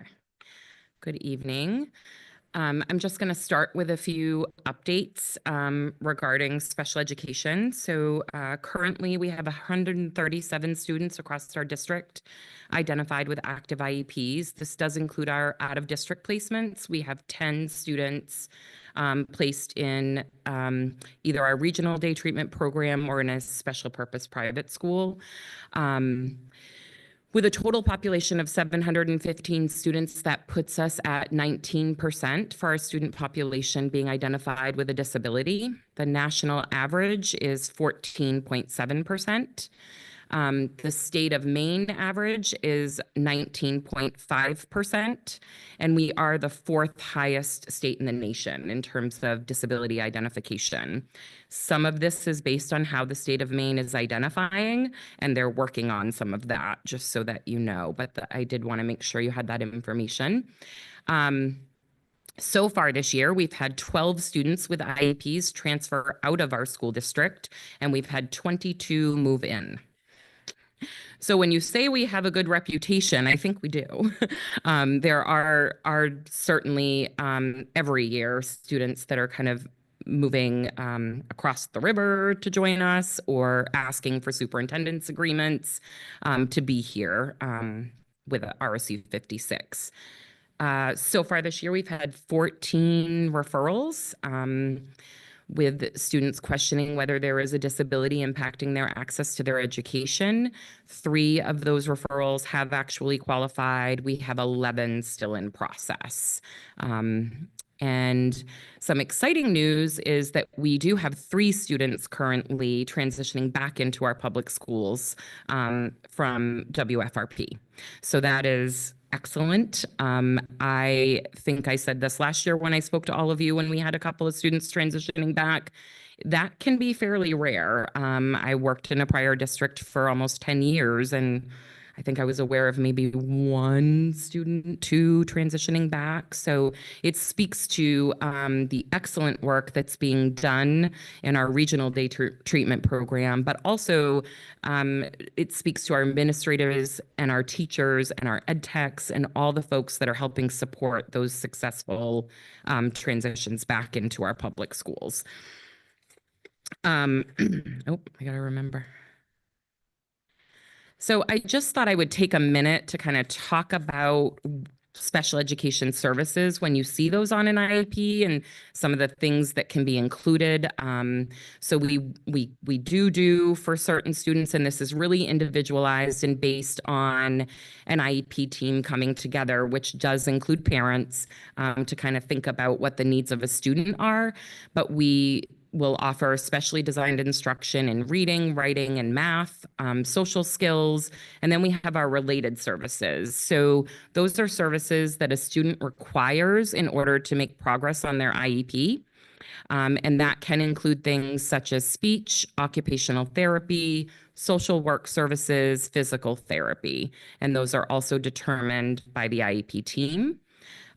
We meet as a team a minimum of once a year. As you folks have heard from other presentations, sometimes for some students that is more frequent, but it does have to be a minimum of once a year where we review progress on their goals, kind of look at their needs and update their plan for moving forward. In addition to that, we are required to meet once every 3 years to complete testing. And so that's really to determine, does this student continue to qualify? And the testing isn't the only piece of information. We're also looking at curriculum-based assessments and information from how they're doing in the classroom. But that testing is, again, it varies by student, but often will include academic testing, cognitive testing, always a classroom observation every 3 years at a minimum, just to see what the student is performing like in the classroom. And for some students, it would include speech testing, OT testing, PT testing, if they are getting those services. Or if we've got a concern as a team that maybe that is a required service for them to access and continue to make progress. Behavior rating scales can be included in the cognitive, in the psychological testing as well. That's the update. Now I need to give you another really exciting update, and Jessica Robbins kind of laid the groundwork for this one for me without even realizing it. We did not talk prior. So I wanted to, and I have brought this up to the school board before, just sort of as an informative piece, but we're now moving forward. So I wanted to make sure you were well informed about this, which is the law, the Public Law 2023, Chapter 643, Part W, which does provide language, has passed, and it is requiring over a period of 4 years that the shifting of the responsibility for free and appropriate public education is going from child development services to our public schools. So what that means is that by 2028, July 1st of 2028, all public schools in the state of Maine will have to assume special education service responsibilities for 3 and 4-year-olds. At this time, we only have responsibility. It transitions to our public school. We hold those meetings every spring for our 4-year-olds going into kindergarten. So this shift will change because it will begin, I will be asked to be attending their IEP meetings at 2.9 years old for the responsibility to shift to the public school. Let's see. Brad has a quick question. How do you determine if a 2.9-year-old needs an IEP? So Part C, which is the birth to 3 right now in our public school system, they are all identified with developmental disability, and not all of them actually qualify for the Part B, which is the part the school will have to assume responsibility for. In fact, about 47% do not qualify. Did you just say that every newborn has a developmental disability? Nope. I said those that are identified through the CDS process. So we're not intricately involved with that. So I don't feel like I can really answer the question of how they qualify up until I know how we qualify, and I know what it's going to take when we're looking at a 3-year-old. But in terms of birth to 2.93, I don't feel like I'm the best person to answer that. Child Development Services could probably provide that information. Thank you. Yep. So mine is a 2-part question. Yep.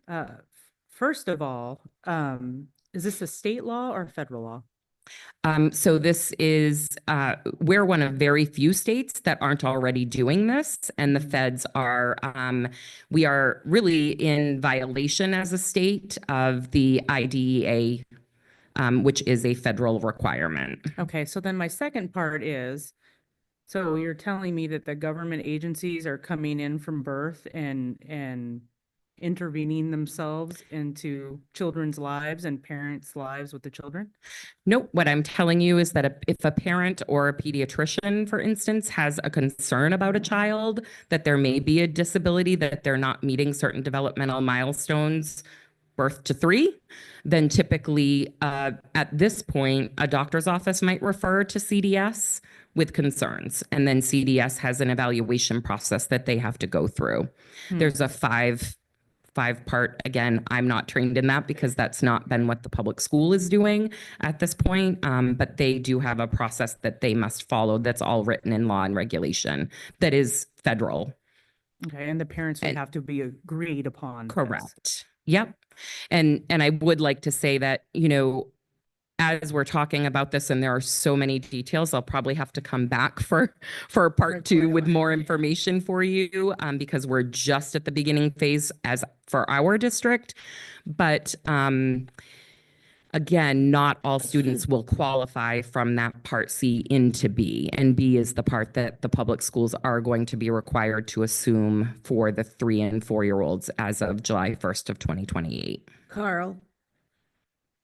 Yeah, Tina, I think Ms. Robbins said that she has to spearhead it with her ed techs and then go to the parents. And then they have to agree, and then they go to the CDS, and they are backlogged and they haven't got back to her yet. remember what she was saying. So who's paying for all? Yeah, and so Who's paying for all this? the DOE. So it's actually the last informative meeting that I was in with them. It's actually in law that it's 100% funded. So a law would need to be changed for that to happen. It has been 100% funded through CDS for 30 years.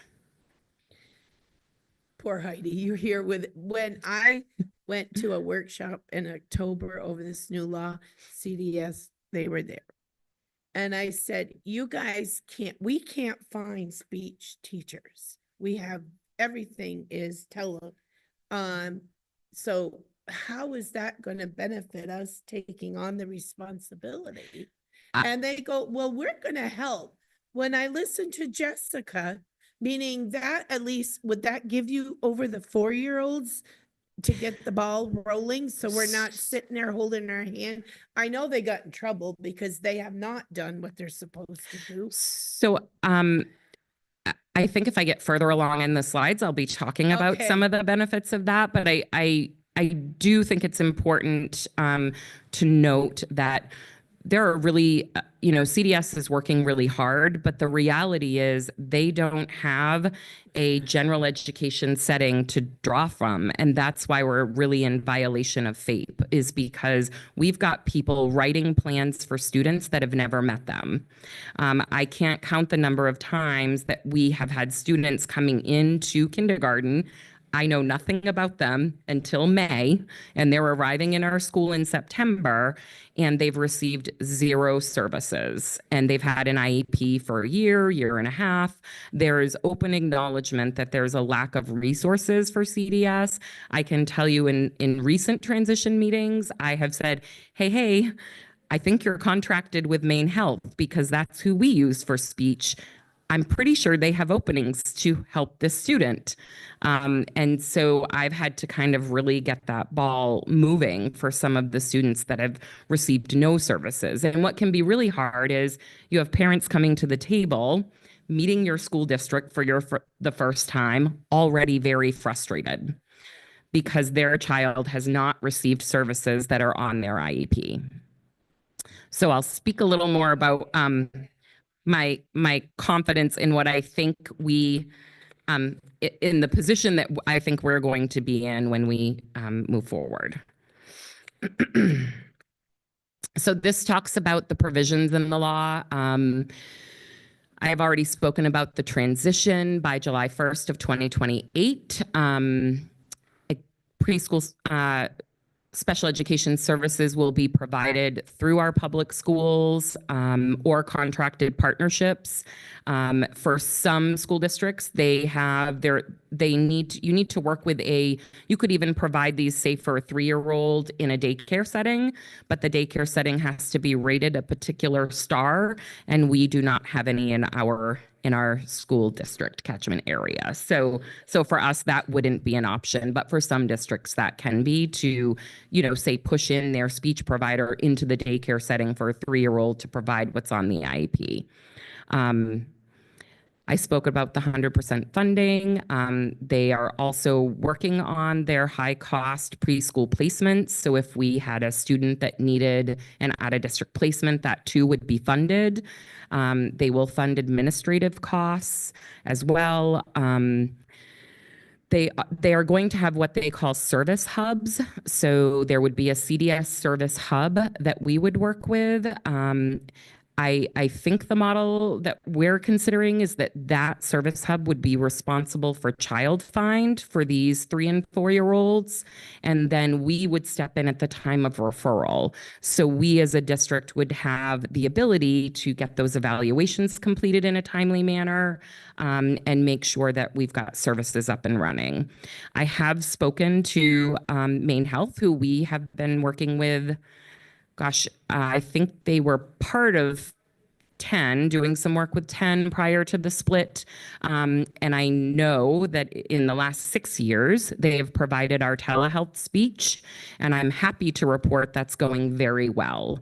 We do have a designated e-helper at the younger ages, and we've had, a student 2 or 3 just so far this year that have actually been graduated from special education services in speech in the elementary level because they've made such wonderful progress and are 100% intelligible and are doing really well in their general ed settings. So I've already spoken to Nathan Curtis, who is really my point person for Maine Health and the different speech providers we have providing speech in our district. And he's very confident that they can absolutely cover what we're going to need as far as speech needs when we think of 3 and 4-year-olds.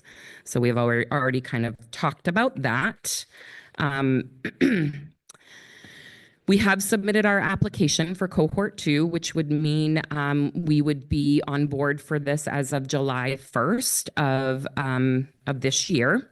Right now, we have 1 3-year-old in Child Find. So 1 3-year-old that they are processing a referral on, and 3 4-year-olds in Child Find as well, and 1 4-year-old identified. So what we're talking about right now for our district for next year is a total of 5 students. Now, the difference in the 3 and 4-year-olds is that the referrals are rolling, so they go all summer. For a public school, we're not typically getting a referral in the summer, but this would change things a bit as we could potentially. But I have met both Dr. Swan and I have met with the preschool teachers at the elementary school. We've talked about these things.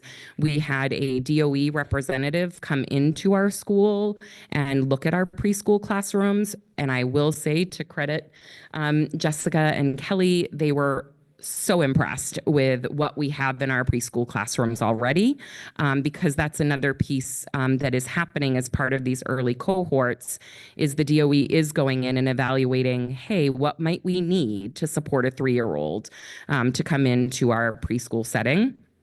And they make a master list, which I should be getting on Thursday, which will detail all the items that they will either directly order, the DOE will directly order from that list for our classrooms and they get delivered, or we will directly invoice the DOE for. So it won't go through our district's invoicing, it goes directly to them. On the list, she already gave me a little preview, as she was just really complimenting our preschool classrooms. She said really the things that she's thinking about is some chairs that have the 2 sides on them for a wiggly 3-year-old, storage cabinets, light science tables, puzzles that would be 2 or 3 pieces that a 3-year-old would put together, kind of toys more geared toward a 3-year-old. And just another piece to be clear on, for 3-year-olds in particular. Now, for 4-year-olds with IEPs, we need to offer them the exact same preschool day that we would offer all 4-year-olds. For 3-year-olds, we are not required to do so. So for 3-year-olds, we will offer them typically, and what we spoke about with our preschool teachers would be a couple mornings a week. So potentially a total of 6 hours. They may only get speech on their IEP. So we would have our telehealth speech person provide speech while they are there in our building for, say, those 6 hours in the week. If they have specially designed instruction, so they have lagging skills in math, we will have a 282B special education teacher that would push into the preschool setting to provide that. Brad? I'll apologize in advance. Diapers, who's handling that? There is a spreadsheet of everything that we would be billing the state for. Okay. Handling. Hold on a sec. Math for 3-year-olds. And I realize, like, you're not necessarily pushing this. We're running a daycare is what we're running. And I realize that we're dealing with a law. Mm-hmm. I suspect that law is going to go away. That's what I think is going to happen. Can we push back on this? Because I'm 100% not in support and will never vote in favor of anything to do with it. I can't. It strikes me as again, like Tina was saying, pushing into our families' lives and parents' lives. And I know they're not forcing this, but we're forever doing that. And we don't run a daycare. There's a certain amount of toileting that needs to be done with pre-K kids. And I got to be honest with you, I'm not even okay with pre-K. I think we do a great job and it's a great presentation. But, when I was a kid, we had kindergarten and then had the babies stayed home where babies belong. And I don't see this as valuable. And I suspect there's going to be expense here that we are going to have to incur. And I have to wonder that if we bring on people to manage this program and the program goes away, then we've also made a mess. So are we able to push back on this and say, no, it's not happening? So I would be concerned about pushing back at this point because I'm very concerned about the lack of service and support our students are getting. They're coming in kind of into our kindergarten settings in many cases unprepared. Because early intervention, and if you read the research on early intervention, including starting at 3, including when 3-year-olds are exposed to 4-year-olds as peer models, the research, and I can ask the DOE to provide that to us, but it really does indicate the growth and that in fact, they are not staying in the special ed system as long when we're providing that early intervention at a young age. We're talking about 3-year-olds and we're talking about babies, and parents have responsibilities, and I not all parents are created equal, right? We don't all do a great job with that. I struggle to understand why the school must be the intervention for everything. These are grown adults who have these babies. And I just, and I won't carry on here, but the long and the short is I can't support this in any way under any circumstance for any reason at all. I've heard enough about it, and we don't need these babies in our school. Our teachers have enough to manage with a 4-year-old. So right now you're talking about one student and it's a speech only. No, so I get it, but these things snowball and they get deeper and further into our families' lives. And the reality is most of them don't want it. But now the district is going to have to deal with this. And just having daycare children, babies running around the school makes no sense at all. Tina? So my concern is it's one child. Like you said, it's only one child. Well, yeah, it's only one child, but that means we have to create this whole program for this one child for so many hours a day with a different staff member, or you're laying that down onto the pre-K teachers to take over that responsibility. And if that child is not toilet trained, who's in charge of changing that child's diapers? So I think we have a lot of details to work out around that, but it's not a whole different program. It's our existing preschool program. So they would have to take on additional children. A 3-year-old, they already are taking on 4-year-olds. For now. They already have all the 4-year-olds. For now. So the 3-year-old would be, or a 3-year-old would be the added, and it's not a whole new program. It's specific to what are their IEP services and how do we provide those? So how and do those you- are services they're not getting Okay, now. so as soon as people realize they can get their 3-year-old into pre-K, how many do you think we're just going to have 1 3-year-olds? Because now they don't have to pay for. So the data being shared, so districts, there were 17 school districts that have already done this as part of cohort 1, and the data that's being shared so far has been abundantly positive. They've had superintendents talk in our monthly meetings, as well as special ed directors, as well as preschool teachers, because what we know is, and they've been talking about this move for, since 2008, when I started, this shift to the public school has been a conversation for a very long time. We thought it was going to come to fruition several years ago, and then it died on the legislative floor. This time it did not. It was put into law. So whether we do it now or do it in 2028, we have to do it. The difference now is all of that big long supply list that is going to magically, quite frankly, appear. won't be an option if we wait. And they also are willing to provide curriculum training. That won't be. There's a high level of technical support right now. There's going to be regular we're- meetings for So the we're gonna have cohort. to send our current pre-K teachers to go get more training. Not necessarily. They're going to have the option to join along with the superintendent, the business manager, myself, the building administrator. They are holding regular meetings that will start in February. This is something I also would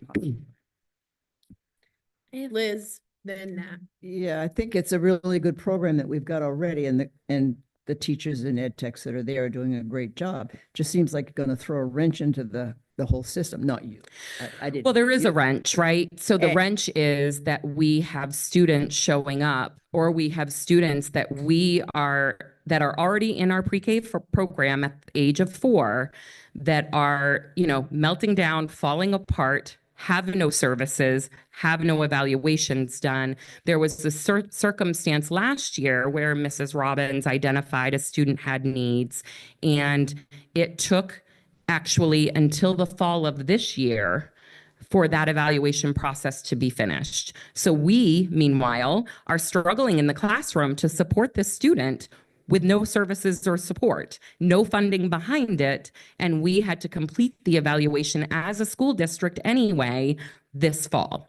So those are the kinds of circumstances we would not be up against because we would know in advance. The same thing as a student joining us at the age of 4 that is in a special purpose private school, and we have not budgeted for that. We have no knowledge of this student, didn't know they needed that level of service, and now we're short on funds because we can't provide what the student needs. So there are certainly pros and cons. I understand the concerns. We are not talking about a large amount of people. I can certainly ask. The DOE is more than willing to come and present to this school board directly. I could certainly ask for Jennifer Hopkins to come and do that, to answer your questions and give you more information. I could also collect names and emails of folks that have already implemented this program in our public schools so that you can ask questions to them about the process as well and how this has gone. Natalie. So I'm going to come at this from a different angle, and I have a 3-year-old. So hypothetically, if we went in for our well child visit and pediatrician expressed concern about his speech, that he's not talking yet, or whatever it is, like we've identified some sort of a need. As a parent right now, I would then have to navigate a CVS referral. Correct. And in the future, the pediatrician would refer me, I guess, via CDS. They'd find us somehow, and I would get linked up with the school district. Yes. So the through the regional CDS hub, or Yep. Or unless we assumed Child Find, I felt like having CDS continue with Child Find would make sense for our district. And so what would be different is right now, pediatrician would link the parent to CDS. Again, we have many parents who don't want any part of it, and they have that right to refuse. But right now, you would link to CDS, and then CDS would be responsible for getting the consent sign from the parent to complete testing and completing that testing, and then determining if the student qualified, and then ensuring the student got services. The example that Jessica gave is the exact example I'm talking about, where parent is on board. This process started in November, in the fall, and still evaluations haven't been done. The difference, if the school owned this, is we would get that referral, we would follow the 45-day timeline, and the evaluations would be done and the services would be in place. Bruce, then Carl. From a simplistic viewpoint, how is a student at 3 years old getting to this school? I've asked that question on the school bus. And who's going to be responsible for the student at 3 years old on the school bus? Who's going to slide on these? So the way other districts have done it is they are on the school bus in the front, and there is no difference in regulation around transporting 4-year-olds to school versus 3-year-olds. Please remember, this is not all 3-year-olds. The pre-K isn't opening up to every 3-year-old in our community. What this law requires is that it's the 3-year-olds with an identified disability that the school is responsible for, and the 4-year-olds, because right now we are not. So we have 4-year-olds identified with a disability in our schools right now, not getting services on their IEPs. Carl. Getting back to the speech. So once they're in kindergarten, then the cost of the speech goes on to the district. Is that correct? Okay. As it is now. Someone like you that has a lot of experience in this, do you feel that if we had our own speech person, that would benefit the district and save money and be better service for the kids? Or do you feel that the teleprompter speech is the way to go? That's $442 for a 30-minute session, $884 an hour that gets billed, Maine Health bills to the insurance. Of course, it gets washed out on allowable, like the provider allowable cost. And I just thought that was ridiculous, but I know that we're not paying $884 an hour. That's what the bill, that's what We they are bill. not paying more than we were Yeah. paying when we had a person. So you So don't, they are billing a lot of that off to insurance. We are not seeing those kinds of bills. Our speech budget for this district has remained pretty stable. I have not increased it in years, and I don't envision that I will this year either. so you feel that would, for services and costs? that's Yeah, the I way think to it's working very well. That was And That then, was my question. I yeah, just- kids I are making understand the progress. allowable amount a provider can pay, but I just thought that was, I don't know, thought it was pretty steep. Brad. I'll add a couple of things on the insurance side. Providers will bill 200% of what the reasonable and customary is just to get the full reimbursement. So the numbers are extreme. It's absurd. We do it in our practice, and in order to get your $100, you got to bill $200. So it's a little more complicated. A couple of things. The 3-year-old who is petite enough to be in a car seat, that's going to be interesting to manage that because it's illegal to have them transported. And I know, I want to be clear that this isn't you. You didn't pass the law. You're not divine this whole thing. But I do have to ask, because I'm a little confused. Clearly, I struggle with the idea that the school intervenes in all things always with children. I think it's wildly inappropriate and it has to stop. Is it fair to say that to some extent you're in support of this as our director? I will say to you that I, for many years, have felt like this system will go much smoother if it were turned over to the school district. And, CDS is not providing the services. There is not great communication. I'm having to hunt down information about students. We're getting lots of surprises coming into kindergarten that we had no idea about the level of need. I think the school district having ownership over the process and ensuring it's done properly, and most importantly, that the students that reside in our community are getting the interventions that they have qualified for and deserve. So, and I'm not trying to put you on the spot. Yeah. I want to be really clear.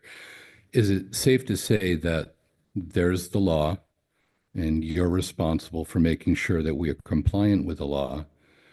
But I would say also that I have seen a broken system in place for over 10 years for these young students. I think I know where you're coming from. It's like, that's not working. If we have to do this, then let us do this. Yeah. Okay. I feel like it's best for kids, and I feel like it's best for families and our relationships with families. And when I think about the students in our community, I feel like it makes sense. The number of students, some have had IEPs for a year or more and received nothing. Yeah, some of us clearly have some passion around this. Yeah. And I have to say, I realize you are not going to solve our concerns beyond doing the best you can to implement something that I think it's being forced on us, but it, you know, it is what it is. Yeah. Okay. Yeah. Thanks a lot. Yeah. Yes, and yeah, like Brad said, you know, on the spot, I want to apologize. I didn't mean to do that, but appreciate you coming up, and I just didn't. Sure, I just knew wanted it- your opinion on. No.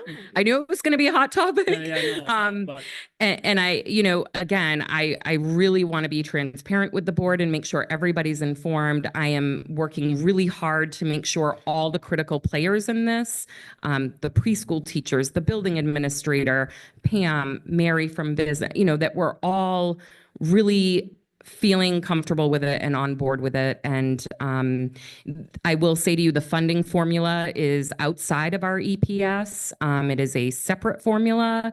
I'll be able to give you more information as we go along regarding that. But they are giving sort of a flat, what I do know right now is there is a flat amount that's provided per student, regardless of what we're giving for services. So we could have a really basic need, which is speech twice a week.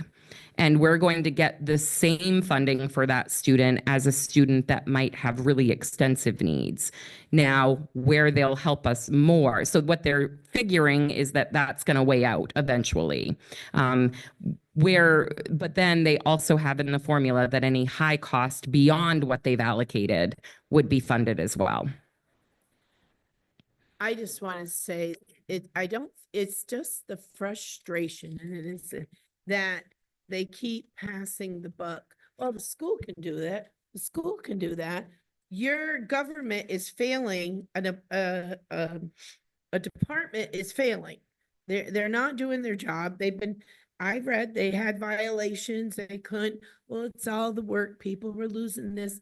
And it's come down to, again, I hope they fund us, because I don't trust them as far as I can throw them with funding. But, you know, they've got to realize, yes. But I was just more worried about the people and CDS. Well, they would come and help. I go, you haven't helped now. Why would you help? No. So the funding, again, remember the funding, the 100% funding is written into law at this time. Okay. So Thank that would you. have to be a change in law for that to change. Thank you I for don't, knowing that. again, I'm not pretending to guarantee that. Any other questions? Are you done? I had one more slide. Okay. Sorry. It was more the advantages. So we kind of talked about some, you know, which is regardless by 2028, July 1st, this is something we have to do. You know, again, I just go back to ensuring students who we are suspecting may have a disability would be evaluated in a more timely manner. They would receive services in a more timely manner. And I feel like I can 99.9% guarantee that, because we have done a great job of ensuring that's happening now. I have checked with those involved. I will say to you, most of the identifications we're seeing come in with the 4-year-olds going into kindergarten are speech identified. I think that's a lot of what we're going to see, continue to see. So, you know, having the high level as this is starting, having that high level of support around the technology, the documentation, our supplies, curriculum, et cetera, is also another advantage.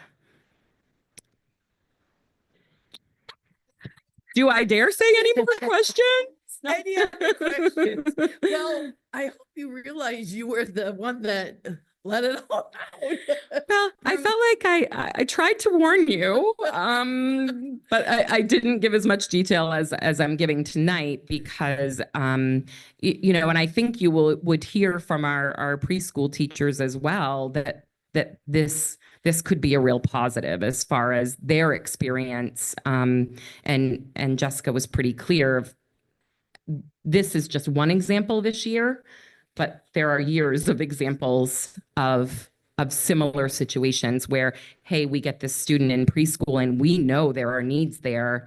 And then we go working with CDS and it's a year later before we get much movement. And that's a year of missed intervention time. Bruce? I just want to repeat myself once more of the safety that I'm concerned with. Oh. at 3 years old with however they're getting there. You might have a parent helping putting the child on the bus. Who's going to take the child off the bus? I mean, there's so many things that just have red flags up in the air.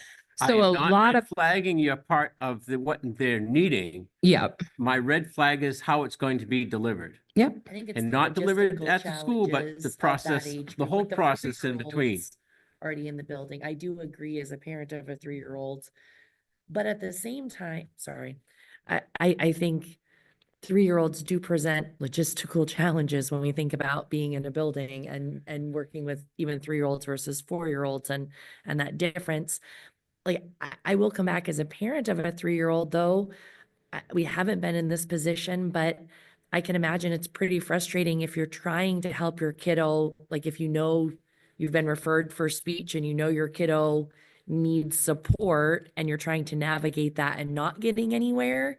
If there's a way to improve that process and support families that are looking for resources to help kiddos that have been identified, I think that's a positive.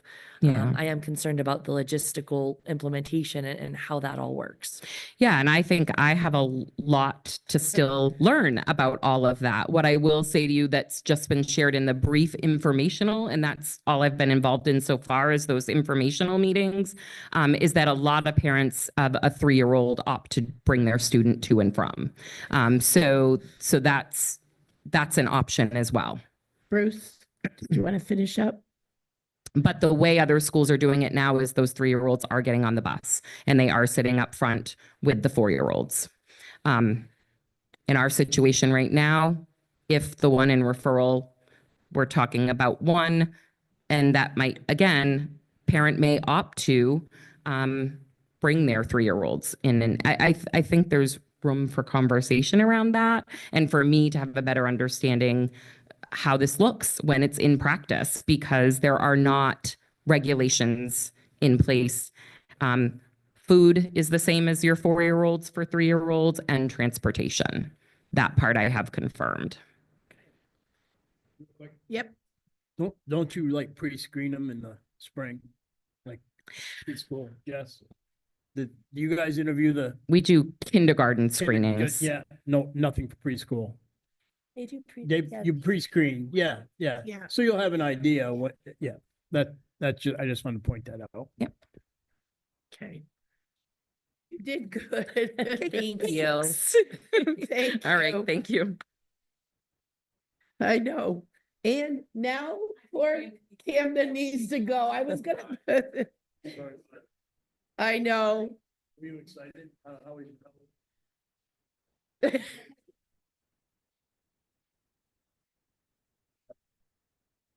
I don't have much to report on. Can this hear me? Okay. But the schedule change for the high school begins on January 21st. There will be some changes to our daily schedule. I think I talked briefly about this last time, but these adjustments will include a shortened RTI and all class periods will be extended by 10 minutes. This will allow for more in-depth instruction and discussion. However, the change has been viewed negatively by some students. These changes aim to create a more focused and productive school day, but they have raised some questions and concerns among students. Previously, some clubs have met during RTI time. It is unclear if these clubs will now have a dedicated time to meet under the new schedule. This has led to some confusion among students who were involved in extracurricular activities. Our winter sports teams, including basketball, wrestling, and Nordic ski, are competing, and other students have shown school spirit by attending games and supporting their peers. As we look ahead to upcoming schedule changes and the continuation of winter activities, students seem to remain eager to engage with their learning and their school community. Thank you. I'm sorry. Good job. Thank you. You can leave now. Don't wait. Tammy's gonna say, "Where is he?" All right. Yes. Well, I did know that the surprise. Policy committee, we're meeting next February 25. Is that a bad time for you? February 25th, 2025 at 5 o'clock. Okay. It's not on mine.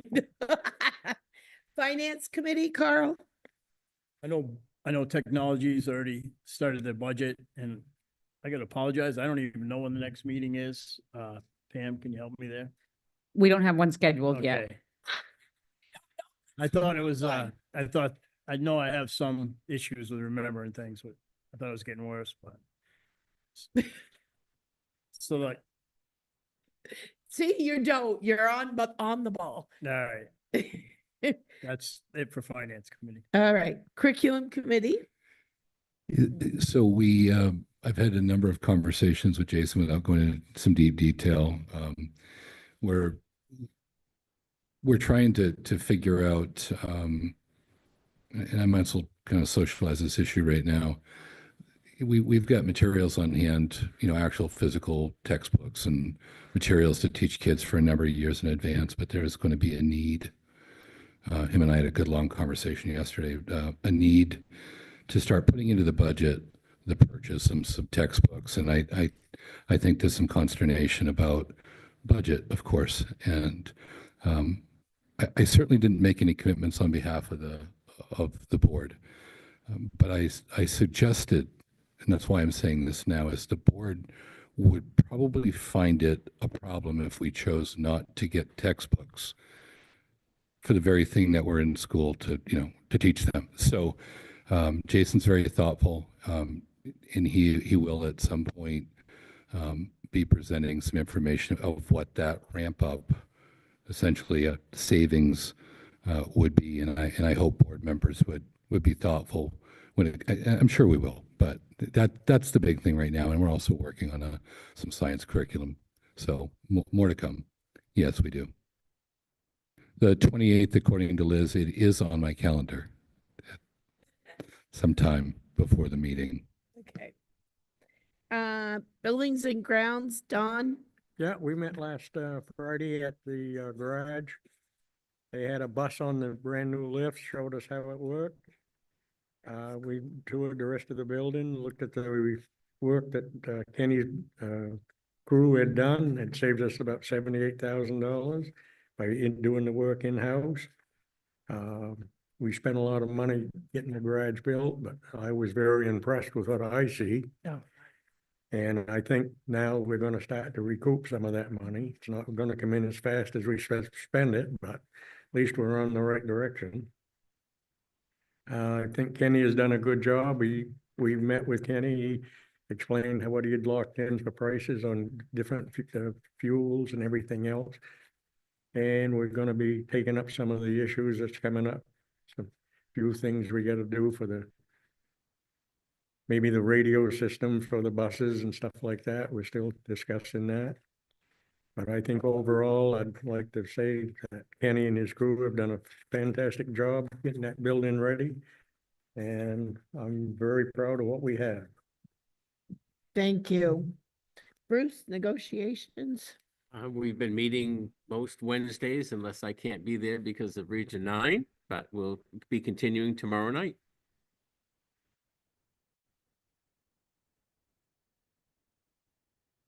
Talking food.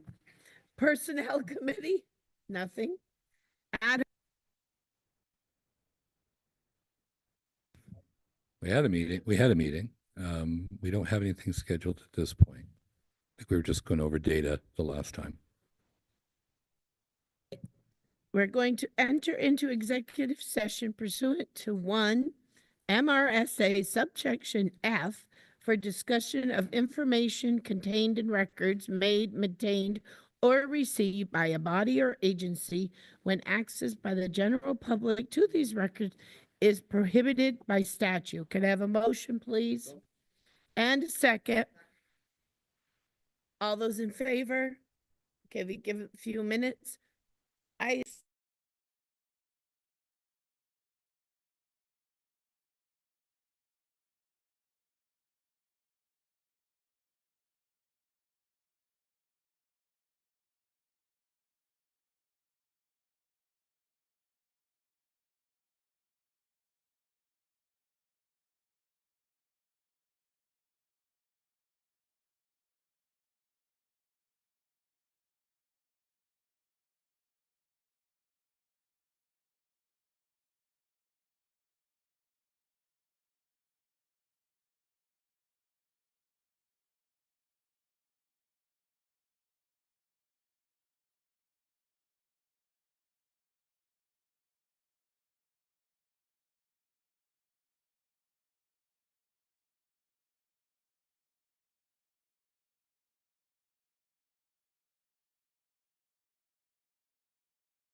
Adjourn.